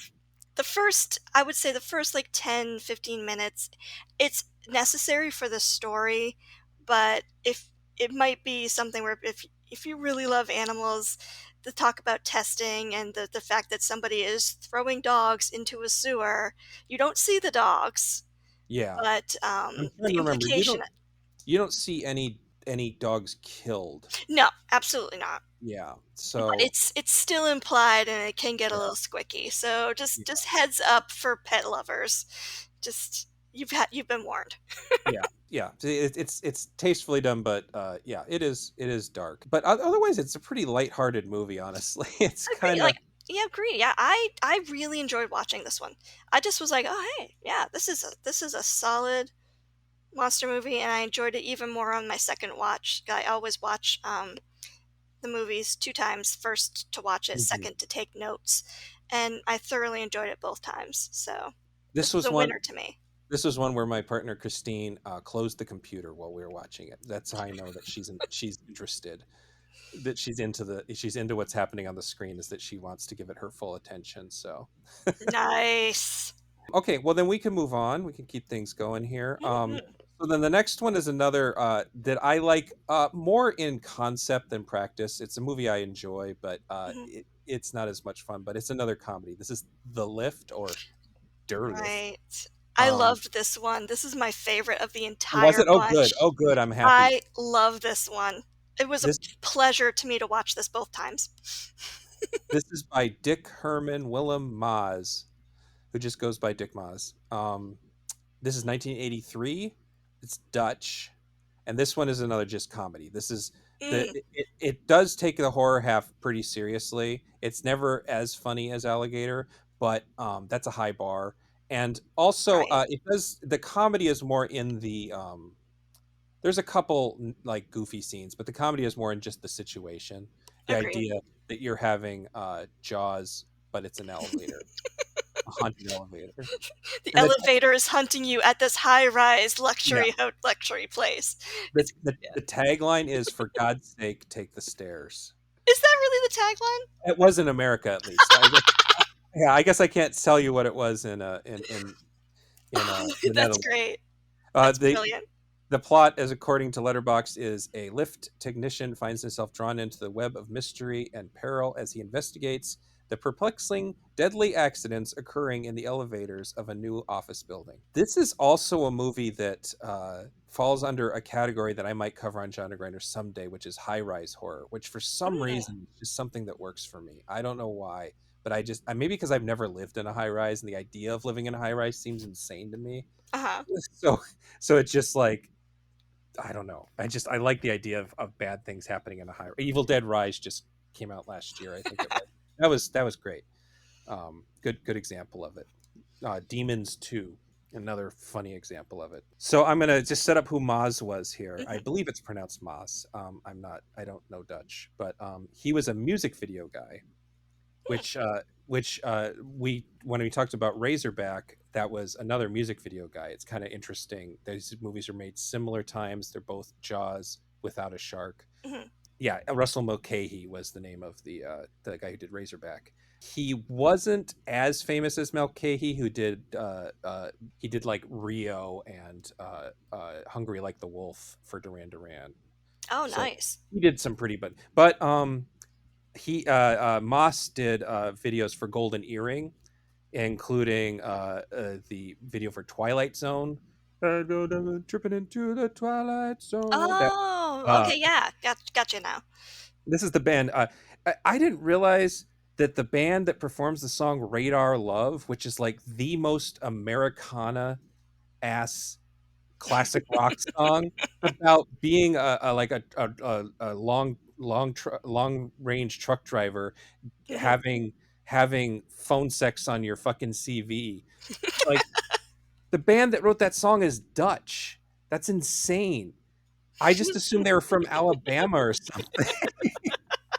That's crazy to me. That's something else. But anyway, uh Twilight Zone was a little bit famous because it had a plot, and music videos didn't tend to have plots. And I believe it was banned. I don't remember why. I think it had a Hmm. moment of violence in it, and it was not allowed on MTV at a certain point. Oh, Um, interesting. so he's, and he has that image to him. There's a movie he made after this that I adore called Amsterdammed, about a serial killer that's using the Amsterdam not causeway the waterways. I can't remember the name, what you call the water streets in Amsterdam. But he's using those and scuba equipment to go underwater and come up and kill people and then go back underwater so nobody can figure out where it is. Fantastic movie, What? really great boat chase. But that's not what we're talking about now. But Amsterdam. I'll find a way to talk about Amsterdam someday. I don't know. I don't know what genre it falls under, but anyway, he has these very visually intriguing movies, and Mhm. this one is it looks kind of music video esque. It has a little bit of that '80s kind of. There's a couple neon light rigs. There's some Yeah. smoke, that kind of thing, and yeah, as far as the comedy goes, it is pretty bawdy when it gets down to it. There's a lot of googly eyed kind of perverts in this film. They're kind of, yeah, they're kind of are. It's true. It's the kind of stuff that you see in a lot of European comedies from this era. It's just definitely something that they were into. And like Orca, I remember this one from the video box when I was young. And it just seemed to Mm. be at every video store. I don't know why. I didn't see it for years. You'd think it would be really obscure. This Dutch, not particularly well dubbed. That I can't remember. Did you watch the dubbed English or the Dutch version? I watched the dubbed English Yeah, version. it's not a particularly convincing dub, but Not really, but I suspended disbelief. So, well, yeah, and it actually kind of improves the vibe of it, I think. But it's just interesting that it was in every video store. Then it has hmm. this great cover of a guy whose head's stuck in the closing door, and it's Yes. what do you call it? For Photoshop, we used airbrush. It's like this airbrush. It looks like an album cover, basically. It was a really cool box, but that's what I remember. So funny. It looks like the cover for the dubbed version, or at least the image that comes up when you like go to watch it, Hmm. is the elevator, and there's this little girl in her Oh, pink dress with the doll yeah, standing there. And so I was just like, okay, what am yeah. I gonna see? But definitely the comedy makes this movie just even better than just a straight up like computers are trying to kill you movie. Yeah. Yeah, that's true. It's also technically a techno horror movie. That's it. I was looking the other day. I was like, what is the way to Yeah. describe this? And techno horror is definitely it. Instead of like today's AI, Uh-huh. um, AI is the big bad, the big unknown. We know it has multiple uses, but we don't know what it's going to do to us. It's like, oh, microchips. Yeah. Microchips are the bad guy back in 1983. And it's so interesting to see what people were afraid of Hmm. back, so afraid that you're like making a movie to release the anxiety around this thing that you're like, I don't know what's happening with this. So, The idea here is that there's microchips that have some sort of like human or animal like stem cells attached to them for some reason, or it's something like like that. They're like it's protein based, which yeah. I don't know anything really about microchips or processing, but I'm like, really? Yeah, it's like the it, the Jaws connection. One of the major ones here is that the bad mayor is a bad CEO in this Right. case, and this building. It's not just the elevator, but the whole building. It I don't understand how they're making money off this building, but it's very important that this building not be closed and the elevators continue to be put in use. Yes. Um, I don't know how that works exactly, but there's a whole cover up, and it just gets. It's like the lift, the elevator's computer system is self aware, Hmm. and it is a brain. Yeah, and it's like it's really the climax is really surreal, like because it just Right. becomes it's still the Jaws thing where it's mano a mano showdown between the monster and the lead character, but Right. it's like it's sort of like a haunted house movie in a lot of ways. Mm. Um, and I guess when you make a movie about a haunted or self-aware elevator, it has to be sort of bizarre. you can't you can't really sell that in a serious way. I should say that the lead is played by Hoob Staple. And his name is Felix, and he's definitely our Brody type. We don't Yes. really necessarily have our Quints and Hoopers, but we Well, I definitely have mean, them. We kind of do because there's a reporter that keeps bugging him for a story and keeps and That's they go true. and she is like, I know something's up and you're just not telling me. And he's like, look, all I do is fix elevators. The electrical stuff is for the company that runs the big bad company that runs it. I don't do anything. And Um, the nosy reporter thing, I see in a lot of European thrillers at this mhm, time. There's a Dario Argento movie called Deep Red, which the secondary lead is a woman who's a nosy reporter who has involved herself in this murder mystery. And I could see this movie has colors that are very similar to what you'd see in a Dario Argento movie, because I mhm. could imagine that that was somewhat of an inspiration for this particular role. But so I guess you're right. She is sort of our third sexy Hooper in a way. Yes, she is because Yeah, and he also comes to her at one point in the movie because he's like Felix does to be like, I don't know what's going on with this building. I don't know what's going on with this evil corp that has yeah, done the electronics for this elevator. yeah. Spoiler alert: the evil corp is the one that's made the microprocessing chips that are taking over and becoming sentient and all that. But she is the one that's just like, I know something's up. Oh, and here's information on my company, on this company from what the archives of my newspaper. So in a way, I think she is kind of like the Hooper or some kind of peripheral character Mhm. to our Brody in Then Felix. it creates this subplot that's not very good, where his wife, he does have a like son and wife situation that's similar to Brody, but she's convinced he's cheating on her with this hmm woman, and he's just not doing anything to dissuade her from that idea. It was like I was like, you're in the 80s when you've got the kids at the dinner table, the parents at the dinner table, the wife is yelling at the husband about cheating, and he's like, kids, just eat your dinner. Yeah, it's very frustrating. He's just like, he could just explain this. He could introduce the two of them. It's like Right, this. right. And I mean, there's this very slight indication that that he wants to sleep with her, but it's kind of goes away pretty quickly.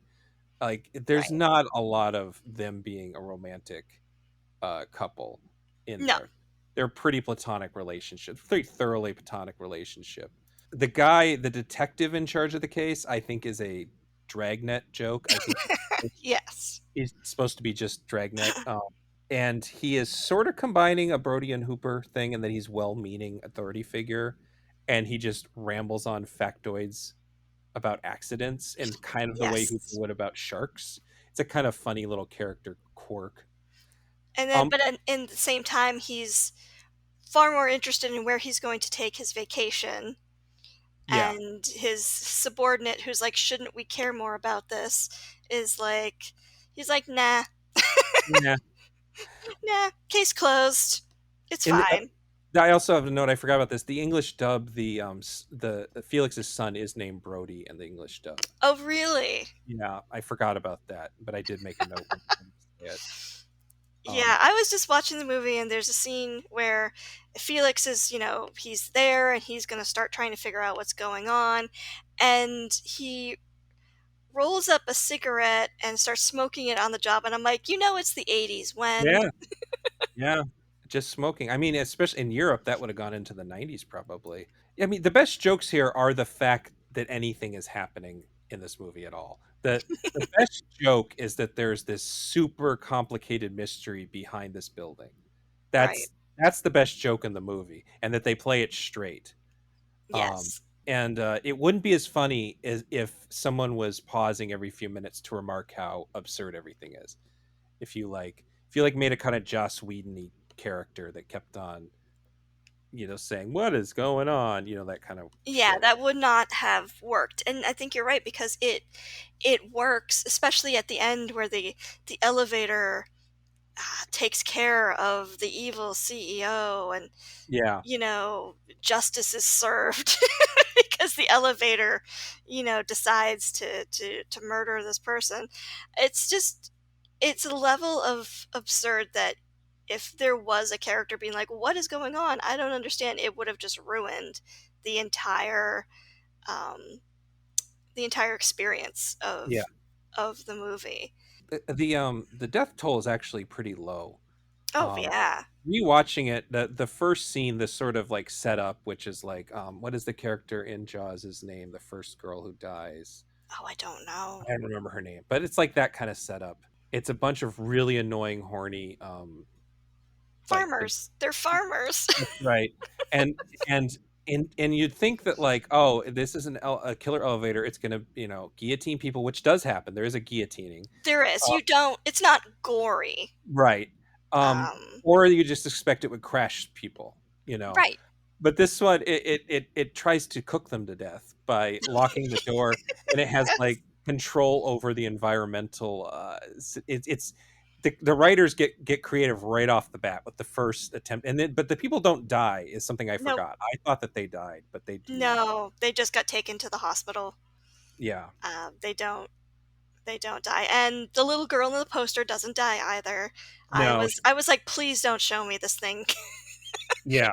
But it's just like it eats her doll's arm And instead. it's sort of teasing her by opening one door and then the other door. It's like it's playing with her. And Yeah. after you watch it the first time and she doesn't die, it's sort of playing. Like maybe it's not trying to kill her. Maybe it's just being goofy. And we just as a audience at that point in the movie think it's just a rabid animal that's going to murder everybody. Maybe it's just having a good time. There's That's that's possible. I think that that's supposed to be a little bit of a Shining reference too, but there is Mm, no gore pouring out of it. It's really like no. I think it's No. mostly rated R because there's nudity in it, but maybe there's not even nudity. Maybe there's just implied nudity. There's people like, and yeah, they. I don't think there's even any nudity I in this mean, movie. I'm thinking about this movie. I do not remember any nudity at Yeah, all. there's a I mean, lot of people about like making out about to have sex when they like the CEO is cheating on his wife, right. Okay, but that's true. it's still PG 13 PG level stuff. It's kind of Maybe yeah, for 1983 it was racy. maybe maybe. The Amsterdam is a really gory movie, so he had it in him to do something where he definitely was not doing it on purpose here. He's definitely going out of his way to be silly instead of violent. Yeah, and I think it works. It works for the elevator to not be just pouring gore out. It works that it gives it an intelligence in Yeah, a way that it can pick and choose. It yeah. doesn't have to just, try to murder everybody. But I have to say, you have to have so at the end when we have our face off. Mhm. Um, I do appreciate there has to be blue goo. There has to be Yeah, some kind of goo to let you know that this is not right. That this panel, these things are the elevator is not okay because it's like there is some kind of goo there. the most MTV esque thing in the whole movie is Right. that lighting and the blue and the vibrancy of it. Yeah, for sure. Right. But I just found it just fun. Out of the movies we watched, I was just like, this to me, that and Alligator were just fun. It's Yeah, just a fun movie that you're not expecting for it to be quite as good as it turns out to be.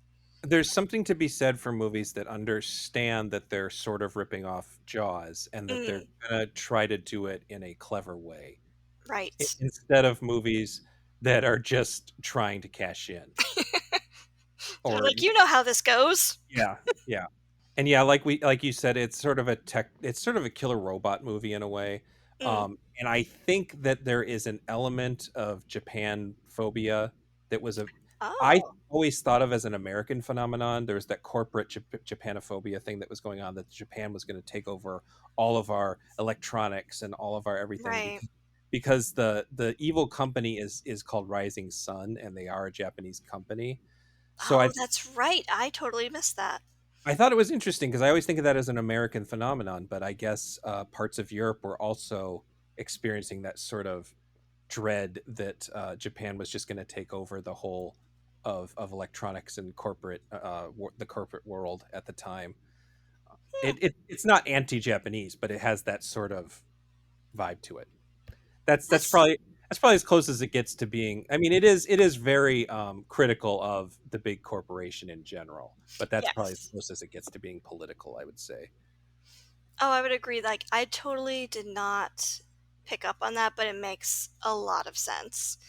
Especially when there is a scene where there's an expert, a professor of microcomputing, and he's talking about how, the Americans are probably going to figure out very shortly how to make things that are sentient.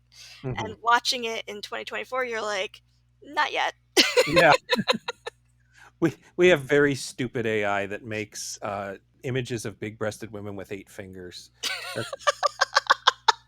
It's not trying to take over an entire apartment building. And Nope, we are not there quite yet.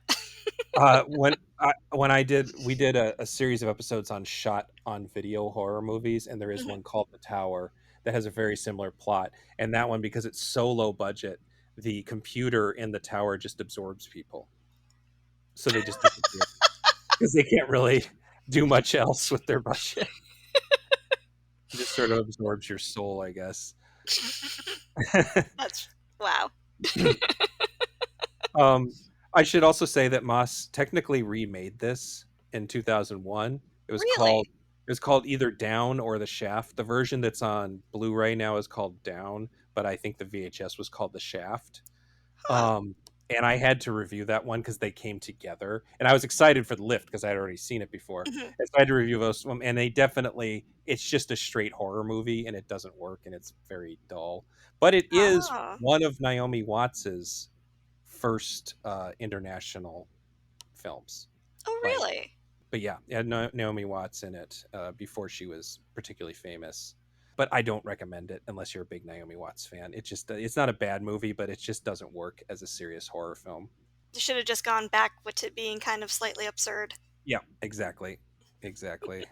Especially because 2001 was like a time when like horror movies were trying to look particularly gritty. Mm, Like I guess this would have been, it was released before 9/11. It was really after 9/11 that you get stuff like Saw that's really gritty, but it still is supposed to look, it's just not, it doesn't have the music video vibe. It's just not funny. It just wasn't. I barely remember it, and I saw it maybe only 4 years, five, well, I guess 4 years, probably got 6 years ago, but I barely remember anything about it. right. Whereas The Lift, I have images in my mind that I'll always remember. Yeah, it's just very funny to be watching Lyft at a time when everybody is like, "What's going to happen with AI?" And you're like, "Ah, well, we were once afraid of that too." And Yeah, microprocessors back in the day, remember that? they didn't really know. They didn't know what computers chips did. uh and they didn't care, frankly. No, everybody was just guessing and Yeah. making it the most flashy that they could in their guesses. Yeah, I mean, this would make a good double feature with Death Spa, which we covered in the Killer Robot movie, which is actually a movie about a haunted computer system at a spa. Well, they use spa, but it's really what we would call like a workout facility these days. Ah, And all of this stuff is computer programmed for no apparent reason. So it's stuff like the machine, the lift machine, like rips a guy in half because it gives him too much, he can't take the weight. But why would such a thing exist in the first place? Why would you computer why would you make that computer operated? But yeah, that is those this the Lift and Death Spa, both very flashy music video looking, very silly, funny horror movies about sentient and haunted computer programs that don't need to be movies about sentient haunted computers. yeah, it does sound like they'd be a double feature. Yeah, it's like, well, this could just be a haunted spa or a haunted elevator. It doesn't have to also be a computer. Yeah, But computers are going to run us all soon, so yeah, right, right. I say that with a boulder of salt. Yeah, yeah. So I guess what we can, are you ready to move on to the last one I here? sure am. Yep. So this one, Brotherhood of the Wolf, I'm gonna mess this up. Le Pac de Loup, French film from 2001, directed by Christophe Gans. I'm probably going to say Gaines over and over again. That's just my accent, and it should be Gans, I believe. This is me being cheeky. I only picked this one because I wanted an excuse to rewatch it, and Hmm. because I already covered Dante's Peak, which would have been the fourth one I would have picked otherwise. Um, Gotcha. but This one is really just the first half takes stuff from Jaws, and I'm willing to admit Mhm, that I've kind of pushed the Jaws without a shark thing a little bit beyond here, but I'll read the description. 18th century France, the Chevalier de Fronsac and his Native American friend Mani are sent to the king of, oh god, another French word, Givaudan. Christine isn't here to tell me how to pronounce this shit. Uh, to investigate the killings of hundreds by a mysterious beast. So the basic plot does sound very um, Jaws-esque. Do you want to hear mm. my story about when I saw this movie in theaters? Yes, please. So Yeah, this movie had some buzz going for it at the mhm, time, and it wasn't showing at many theaters. And I hadn't moved to Minnesota. I was going to move to Minnesota, but I went to see this in theater with a couple friends, and we went to an 11 p.m. showing. mhm. And I should note that this movie is 2.5 hours long. It's long. Yeah, it's the Um, longest on this list. 2 hours and 25 minutes. Yeah, yeah. So it was going to go late. I was going to be there with trailers. I was going to be there past 1 a.m. Mhm. But I didn't want to miss it. And then a couple had brought their toddler and baby to an What? 11 p.m. showing of an R-rated monster movie that is entirely in French and subtitled. Uh, And the baby cried the whole time. And well, yeah. the little girl, the toddler kept on saying shit like, "I'm scared and want to go home. I don't understand what they're saying. Can we go home? I'm tired. Can we go home?" Oh, Ruined the entire movie for me. I didn't see it again for years because it was just the horrible memory of this time I had to sit in the theater for 2.5 hours while these bad parents tortured their children with Brotherhood of the Wolf. oh man. Oh So my gosh. I watched it Yeah, again later, and I don't think it completely works, but it is very high concept. It is absolutely high it is concept. a monster murder mystery kung fu fight um, movie with a sort of Western twist that's set in 18th century France that is being told in flashback Right. during the waning days of the French Revolution. And it's beautiful. Wherever they shot this, Yes. the settings are gorgeous. The it's very like it's the most artistic I think monster movie I think I've ever seen. Yeah, it's definitely up there. I would say that there's something to be said for Shin Godzilla, the two Godzilla movies ago, but it's a completely different kind of artistry to it. Mm. So yeah, that one, it's a gorgeously shot movie. Roger Ebert, in his review, not a big Oh, Roger Ebert fan, but he called it an explosion at the genre factory, which is a very yes. good way. Yes. And That and is I so accurate. I think this is if you want to tell. I always say if you want to know the ultimate '90s, late '90s movie, you watch the House on Haunted Hill remake. It is Mhm. every visual cliche. If you want to know the most 2001 movie, the most pre 9/11 2001 movie, it's this. Mhm. Uh, it's heavily textured, like you said, it's beautiful, and they really focus on the textures of things. The Right. They do. introduction of the two main characters is rainy, muddy field, and it's all in slow motion, and it's just like absorbing every ounce of texture in the scene. And it's clearly inspired by The Matrix. Absolutely. And the fight scenes are so sophisticated and Yeah. so just a pleasure to watch. Normally in a monster movie you're like, okay, a fight scene. Yeah. This is going to be messy and clumsy and these were just elegant fight scenes and I think the choreographer of The Matrix did these fight scenes if It was I'm it was one of them. It one of was them. not Yuen Wu Ping, but it was one of they went to I'm trying to. I wrote it down here somewhere. They did go to one of the Hong Kong guys to do it, and this was also there was something. I think this is released so close to Crouching Tiger, Hidden Dragon that I don't Mm, think there was a direct influence there. But there was that kind of brief period after The Matrix came out where they re-released stuff like Iron Monkey in mhm, theaters, and so like there was this big like we want this balletic wire fu stuff, and then it went out of fashion real quick. Right. People thought it was like too balletic, and they wanted more raw stuff. But there was this period in Hong Kong in the 90s and in American Hollywood in the late 90s, early 2000s where wire fu is the shit. And this Hmm. movie has good wire fu. It's not, Yes. and I say that as someone who watches a lot of martial arts movies. And for what it is, I think it is very well done. And part of that is because they hired Mark Dacascos to star as Monty, and Mm. Mark Hmm. Dacascos is a real martial artist. Um, Oh, he is. he is. We can go into the Indian part later, but he is a Yes. genuine martial artist, and he does do his own choreography in some things. He's in a fantastic movie that's underrated called Drive, um, Hmm. with Kadeem Hardison and a very young Brittany Murphy, very young Ah, Brittany right. Murphy. Great movie, really fun. That mostly went straight to video here. But he was in a movie called that I watched as a kid called Only the Strong. That's sort of like a teacher teaches his inner city students capoeira to to help Okay. combat gang violence. And he was in the Double Dragon movie in the 90s, which is a pretty awful movie, but he's always, it's interesting because he's a really charming actor, and this is a mostly silent role. So Right. it's one of it's the first thing I ever saw him in where he was a tough guy instead of a funny guy who could do tough stuff, Mm. which I always found interesting. But I guess yeah, we should say that the idea, the French did not have a great relationship with the Native Americans. No.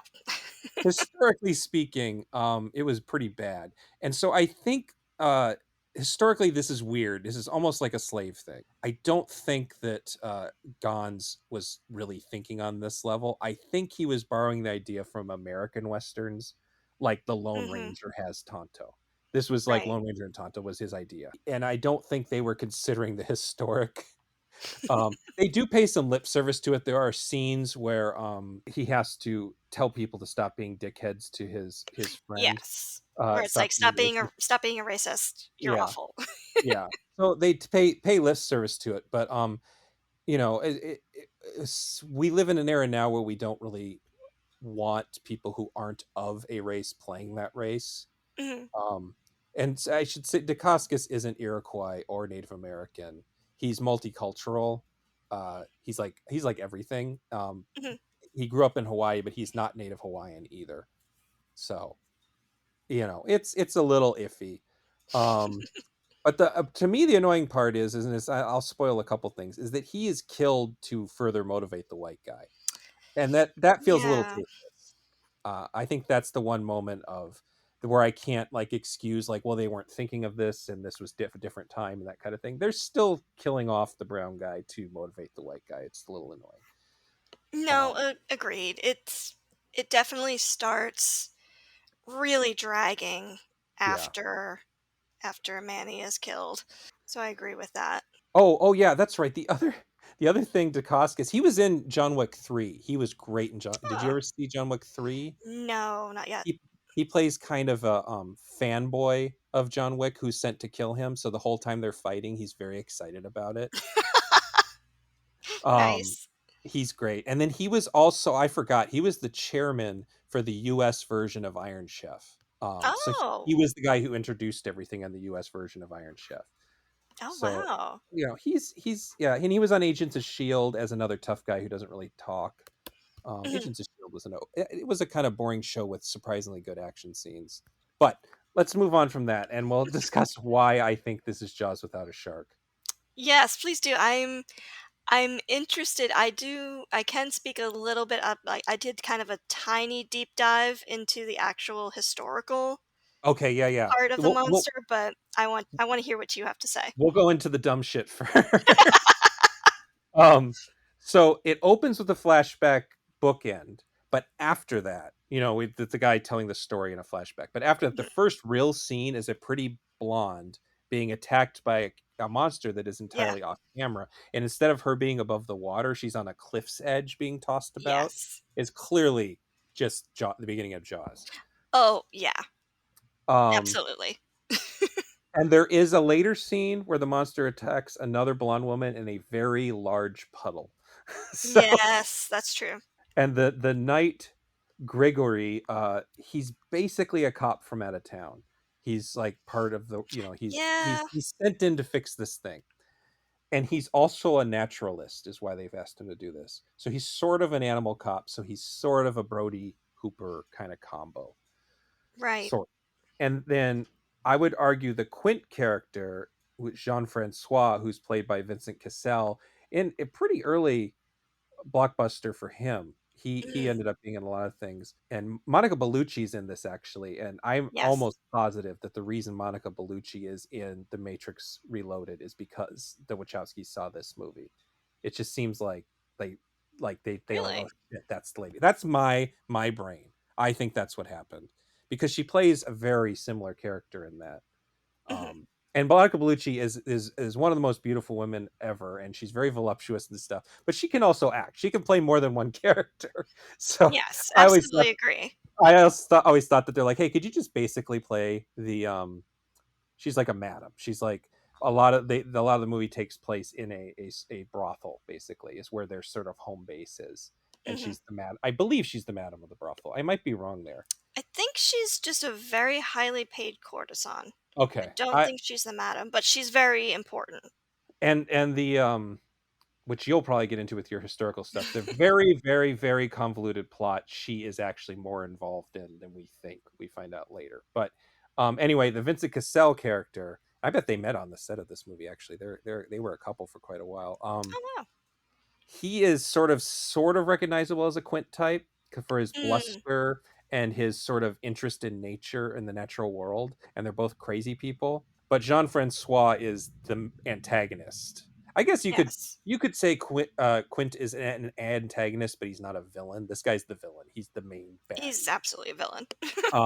And it doesn't remain secret very long. That's really not a spoiler because you get it pretty quick. Like he's not doing much to cover that he's the baddie. And there's a uncomfortable scene that implies he's also an incestual rapist. So Yeah. he's a baddie on a lot of levels. Mhm. Um, that's one that scene is uncomfortable, and so I would say that, like, I guess that's a bit of a content warning, is that there's a implied rape scene that's pretty gross.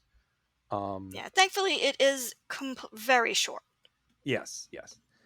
But then I would say that the Dacascos's character is also has a little bit of Hooper in him, but he's Mhm. miss but and him, but they've already been friends. It's missing the bromance component because these two are Right. already they're already a work couple basically. It's true. Yeah. I mean, this is one case where if you want to read homoeroticism into it, it's pretty easy. That Like is yeah, that's there accurate. definitely would be bisexual because we see them with the courtesans in the brothel, but yeah, Mhm. you don't have to stretch you don't have to stretch the story too much to write your fan fiction about these two. Nope, Uh, not at all. and then the third act of basically four acts. This feels like a four-act Mhm. structure movie. Three men, Monty, Gregory, and there's this little Marquis that goes along with him, who we know is the narrator, so we know he's not going to die. They Right. set out into nature to capture the beast, but it doesn't end the story like it does in Jaws. There's a whole No. other act to go after that. But the thing that always really gets me is that they capture the wrong beast. They capture a sort of large wolf, Mhm. and the people in charge, the government people, tell them, we're going to tell everybody that this is the killer. So it's very much the Yes. tiger shark in Jaws. That's the scene that I remember being in the theater and going, oh, this is like Jaws.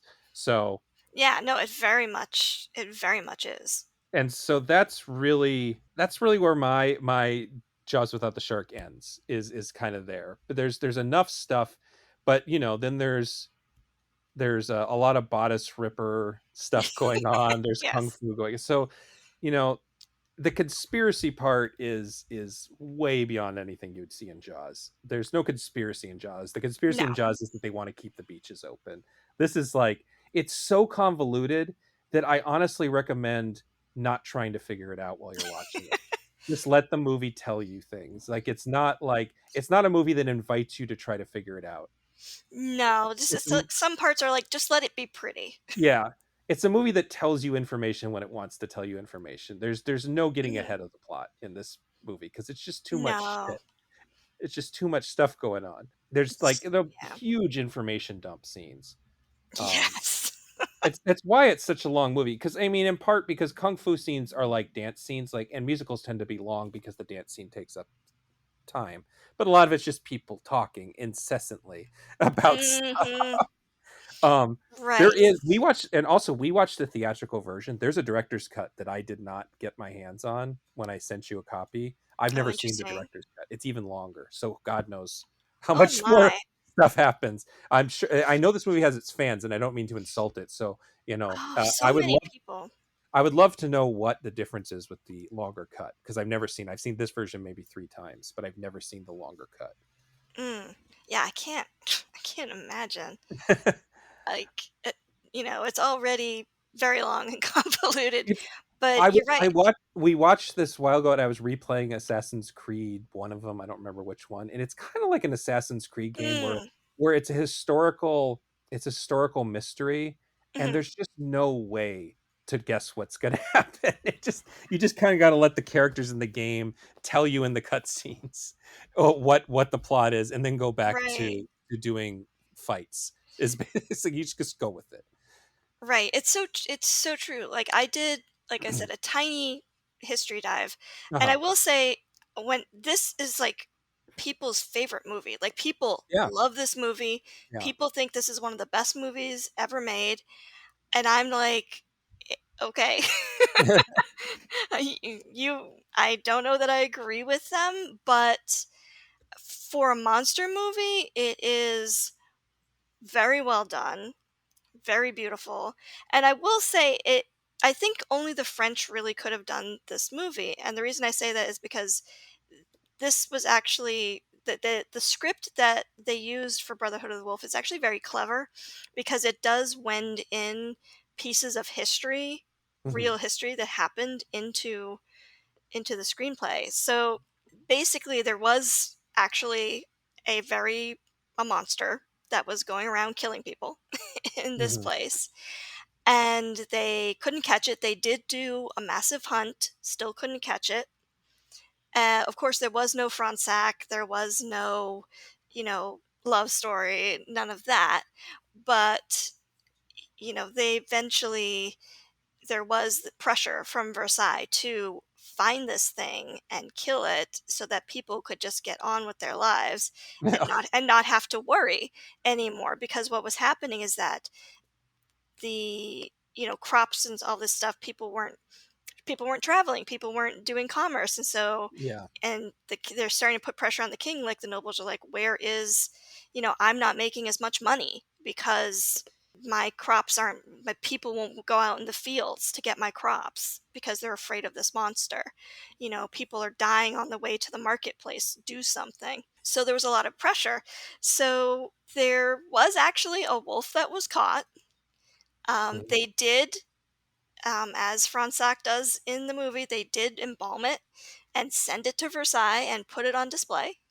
Mhm. And actually, it was already decomposing by the time they embalmed it, so it was quite a sight and smell Ew. in Versailles, I will say, from the stories I heard. But at the same time, there was like this little conspiracy because within, I think, 6 months, there was another spate of wolf attacks. Mm. And so, again, there was another huge wolf, not as big as the first one, but another huge wolf that was killed. And so people started saying, oh, maybe it was a conspiracy. Maybe somebody turned this creature on people, and then we only had peace because they were training up the next one. So Mhm. it's very interesting how it takes those little bits of history and kind of wends it into the plot. And I would say, as I said, I think only the French could do this because if it was American, it would have been way more bloody.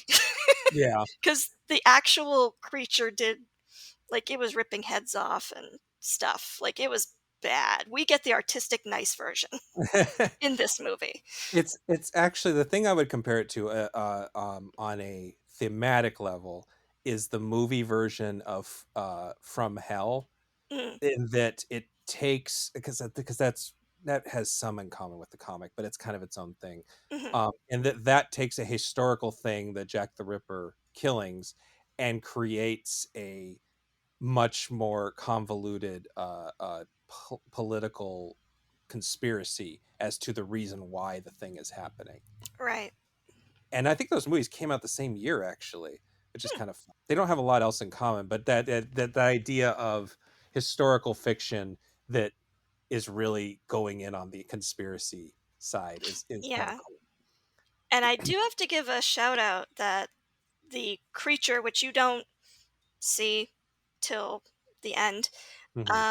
was actually a mix of CGI and puppetry from Yeah, Jim Henson's workshop. So I'm like, anything that's to do with puppetry and stuff, I'm like, that's very impressive. the puppet Uh, is great. The puppet is yes. fucking fantastic. The CG isn't as good, and I remember No. it not being great even at the time, especially Vincent Cassell's like weird segmented sword thing at the end. Right. That was interesting.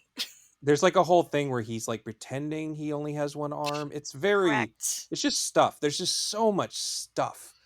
And I honestly think part of it is I think Christoph Gans didn't think he was going to get to make another movie. And so there's like that happens sometimes, where they just like every idea they've ever had gets thrown into a movie because this might be their only shot. Um, Okay, that makes a lot more sense, that's actually, if that's that's just I mean it's a guess, but I mean this is like a Scooby Doo movie in some ways. Like I have to admit, I'm a little disappointed that the monster's not a monster. I was always hoping that the right. monster has a supernatural origin, and like the From Beyond adaptation, there is not logical explanation, but a natural explanation for everything. Right. And it's really interesting because it's so it's like a historical drama based on actual things that happened, Right. but then they shove, you know, amazing choreography, and they shove like period costumes, and they shove a romance subplot, and they shove like a conspiracy with the Pope plot in there, Yeah. and Yeah. then they shove like all these other things in there and then go, here you go, here's your movie. And Yeah. that can be a little like, what is happening here? Somebody they needed an editor to Mm, they needed a mm, producer who was telling them maybe dial it back and save some of that for something else. I finally found we were talking about the Matrix, the choreographer, the one choreographer's name I recognize is Jackie Yun, who mhm. did Hard Boiled, which is my favorite John Woo movie, and he did Ronnie Yu's The Bride with White Hair, which is a wonderful fantasy horror wire fu kind of thing.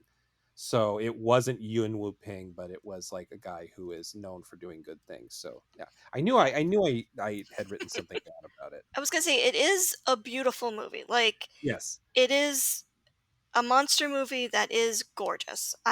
If you're like, I wanna watch a monster movie, but I don't, I want kind of like nice clothes and nice scenery in there. costume This drama is stuff. this is your movie. This is a movie where Monica Bellucci's naked body morphs into a mountainscape, Yes, and and I mean, I am not you're hurt by seeing a half naked Monica Bellucci. and it's the type of movie that lets you know it's okay to giggle at that image. It's like, what? Right. Come on, guys, that's silly. But like, you know that the movie itself is like winking and nodding with you, like, you see it now. And it's so Mhm. funny because the French name things after boobs all the time. The Grand Teton Mountains, like we just, it's the Grand Teton. No, that's like Teton isn't even. It's like slang. It's it's it's just yeah. That's the most French thing to me is those mountains look like breasts, don't they? Yeah, I think they do. And so yeah, it there I was kind of like, "Oh, nudity. All right. Also, this is French. Makes It sense." it feels like cable softcore nudity. Like it's not it's Yes. gratuitous but like classy kind of stuff Right. is the way to put it. Gratuitous but not exploitative. Yeah, yeah, yeah. That's it. That's a perfect way to put it. Yeah, no, Um, I agree. I thought I was like, "Am I watching, like, HBO? yeah, yeah, yeah, What yeah. is happening here?" Just suddenly it becomes a Skinamax movie for like a second and a couple scenes. Right. Right. I mean, in a way, we're making it sound better than it is. But you can't help it. Like when you can't describe this movie without it sounding fantastic, which I think the reason why I Mhm. don't like it that much is because it sounds like the best movie you've ever seen, and it can't quite live up to that. I mean, Um, it attempts really well, yeah, but you're right, it's like it's got a lotta hype around it that I mean, people that I saw in reviews were like, "This is the best movie ever. This is my favorite movie." and more power to him. That's Right. great. That's great. I'm happy that this made someone that happy. Honestly, Right, I'm happy it exists. I'm happy too. I don't feel like I wasted my life. I've watched some movies before that I'm like, can I please get that time Yeah, back?" And this is A- not one of them. avalanche sharks, perhaps. Actually, I enjoyed that one. That Okay. one was the one that I was like, "Please give me my life back," was Four-Headed Shark Attack. Oh, It's I've bad. heard. It's bad. It sucks your soul. Don't do it. I've heard. Yeah. Gons is an interesting filmmaker, but he did not have. I wonder if the fact that this movie has so much going on says something about the way he works, and that Mm. a lot of his movies don't get made. And my friend Justin and I covered his version of Silent Hill on our video game movie podcast, Oh, interesting. which is another gorgeous movie that I don't particularly like. Justin loves it, so I'm not going to say bad things about it, but it just has a lot of stuff going on. And then he did one of three movies in this horror anthology I like called Necronomicon. But his is the boringest one. It's Oh. just three shorts based very loosely on H.P. Lovecraft stories, and his is almost too strictly based on the story itself. Mm. Mhm. Mhm. And the only other movie he's finished is a 2014 adaptation of Beauty and the Beast that is not to be confused with the Disney live I action was Beauty. gonna say, I'm like, "Please, this doesn't sound I like somebody who's gonna do child-friendly fare." Yeah. Uh, No, Cassell played the Beast in that one. I haven't seen it, but it was more aimed at adult audiences. I think it was mhm. supposed to sort of be a remake of the really old. I don't think it's silent, but the very old I think French. it was from the uh, '60s, if Yeah. I'm thinking the It, same one you are. it's a remake of that instead of like the Disney movie or the book Mhm. strictly. Or I guess it's not a book, more of a novella. But yeah, so he has had an interesting career and he keeps trying to get stuff off the ground, and it just seems like his career's full of that. So I do wonder if he overdoes it and Mhm. producers just walk away. I, I haven't found very many interviews with him, but I would be very curious. He seems like a cool guy. Mhm. He's supposedly doing a Silent Hill sequel soon, Oh, supposedly. interesting. As of this recording, July 21st, 2024, he is still supposedly doing a Silent Hill sequel. We'll see if that ever happens, though. Yeah. I'd be interested to see how much he tries to stuff in that one. Yeah, exactly. But that's all I got on this. Same here. It was an interesting movie to research, and it's interesting how beloved it is by Yeah. many people when you look on the web, just how many people really have fond memories of this movie or really consider it like one of the best things they've ever seen. Yeah. And I was looking at my list here. A couple if we would have covered more. The car is kind of an interesting idea that it's Jaws with a car. Um, Not to be confused with the Stephen King one. What was that one? uh, Christine? well, it's Like, Christine, but he's written more than that. There's also one about a Buick that kills people. I can't. He has multiple stories about killer cars. okay. Trimmers. I think Trimmers is a really good use of Jaws Mm. tropes. That's different. A lot of people really like Lake Placid. I'm not a huge Oh, fan is of it. that the one with the it's a crocodile? Yeah, yeah. Or Mhm, it's either an alligator or a crocodile. It's a giant crocodilia. mhm. Either way. And I love The Host, which is a Korean movie about a Oh, right. monster. That's a great movie. And then actually, interestingly enough, I just finally saw Godzilla Minus One, and there is a part in the middle that is just Jaws, that they go out on the ocean to they have a plan that they think that they put a mine inside of Godzilla's mouth that will actually hurt him. The Hmm. Godzilla in that movie can sort of reform. He has like Wolverine style stuff. Hmm. The whole scene is set up very much like the ending of Jaws. It's actually in the middle of the movie. It's not the climax or anything, but they definitely go out of their way to evoke Jaws in that one. That's interesting. Yeah, that is on my list of Yeah, it was movies good. to see. As a nerdy and snobby Godzilla fan, I resent a little it that it's being called the best Godzilla movie ever, but Uh-huh. it's very good. It's like maybe top 10, top 5 Godzilla movies, I'll But say. can it really be a good Godzilla movie if Mothra's not involved? Come on. It's true. I do. I mean, I love I'm Mothra. a huge Mothra fan, honestly. The original Godzilla versus Mothra is one of the best Godzilla movies. Mm. Um, and Hmm. I love the American King of the Monsters in large part Right. because they involve the other monsters. I do remember seeing that one and being like, yes, this I enjoy. This I like. Do you have any sort of? Do you want to share any sort of a social media thing, or are you sort of hidden from the world? I'm not a Luddite, but I don't No, yeah, I didn't mean really have. Luddite. No, I know. I don't really have anything that's public at the Okay, moment. So, so no, I don't really have any social media to share, but I am so excited that we were able to do yeah, this and so excited with the movies that we watched. And I'm going to say, like, I think I've got a new, just like, favorite absurd movie in the lift. yeah, cool, awesome. Awesome. The Blu-ray is really nice too. It has some extras on it. If you, I don't know if you buy things like I do, collect things, but yeah, it's pretty good Blu-ray. Okay, well then, in that case, I'll just say that you can find me on the Genre Grinder website. I'm technically there is still a Genre Grinder Twitter at Genre Grinder and at Gabe M as in Matthew Powers on Twitter. Those are only used for links at this point. I can be found at Gabe Powers on Blue Sky. There is a Genre Grinder Facebook page, and we have a Patreon now, or I have a Patreon that is. I thank everybody who has given money to that because, again, it is covering the cost of the web page at this point. So I am no longer doing that out of pocket, and I'm very thankful for that. So That's though awesome. otherwise, until next time, beware of the ocean and the lakes and the swamps and the pools, pretty much any body of water, and the forest and the elevator, probably your backyard. Everything. Maybe stay in bed and don't look under it. Bye bye.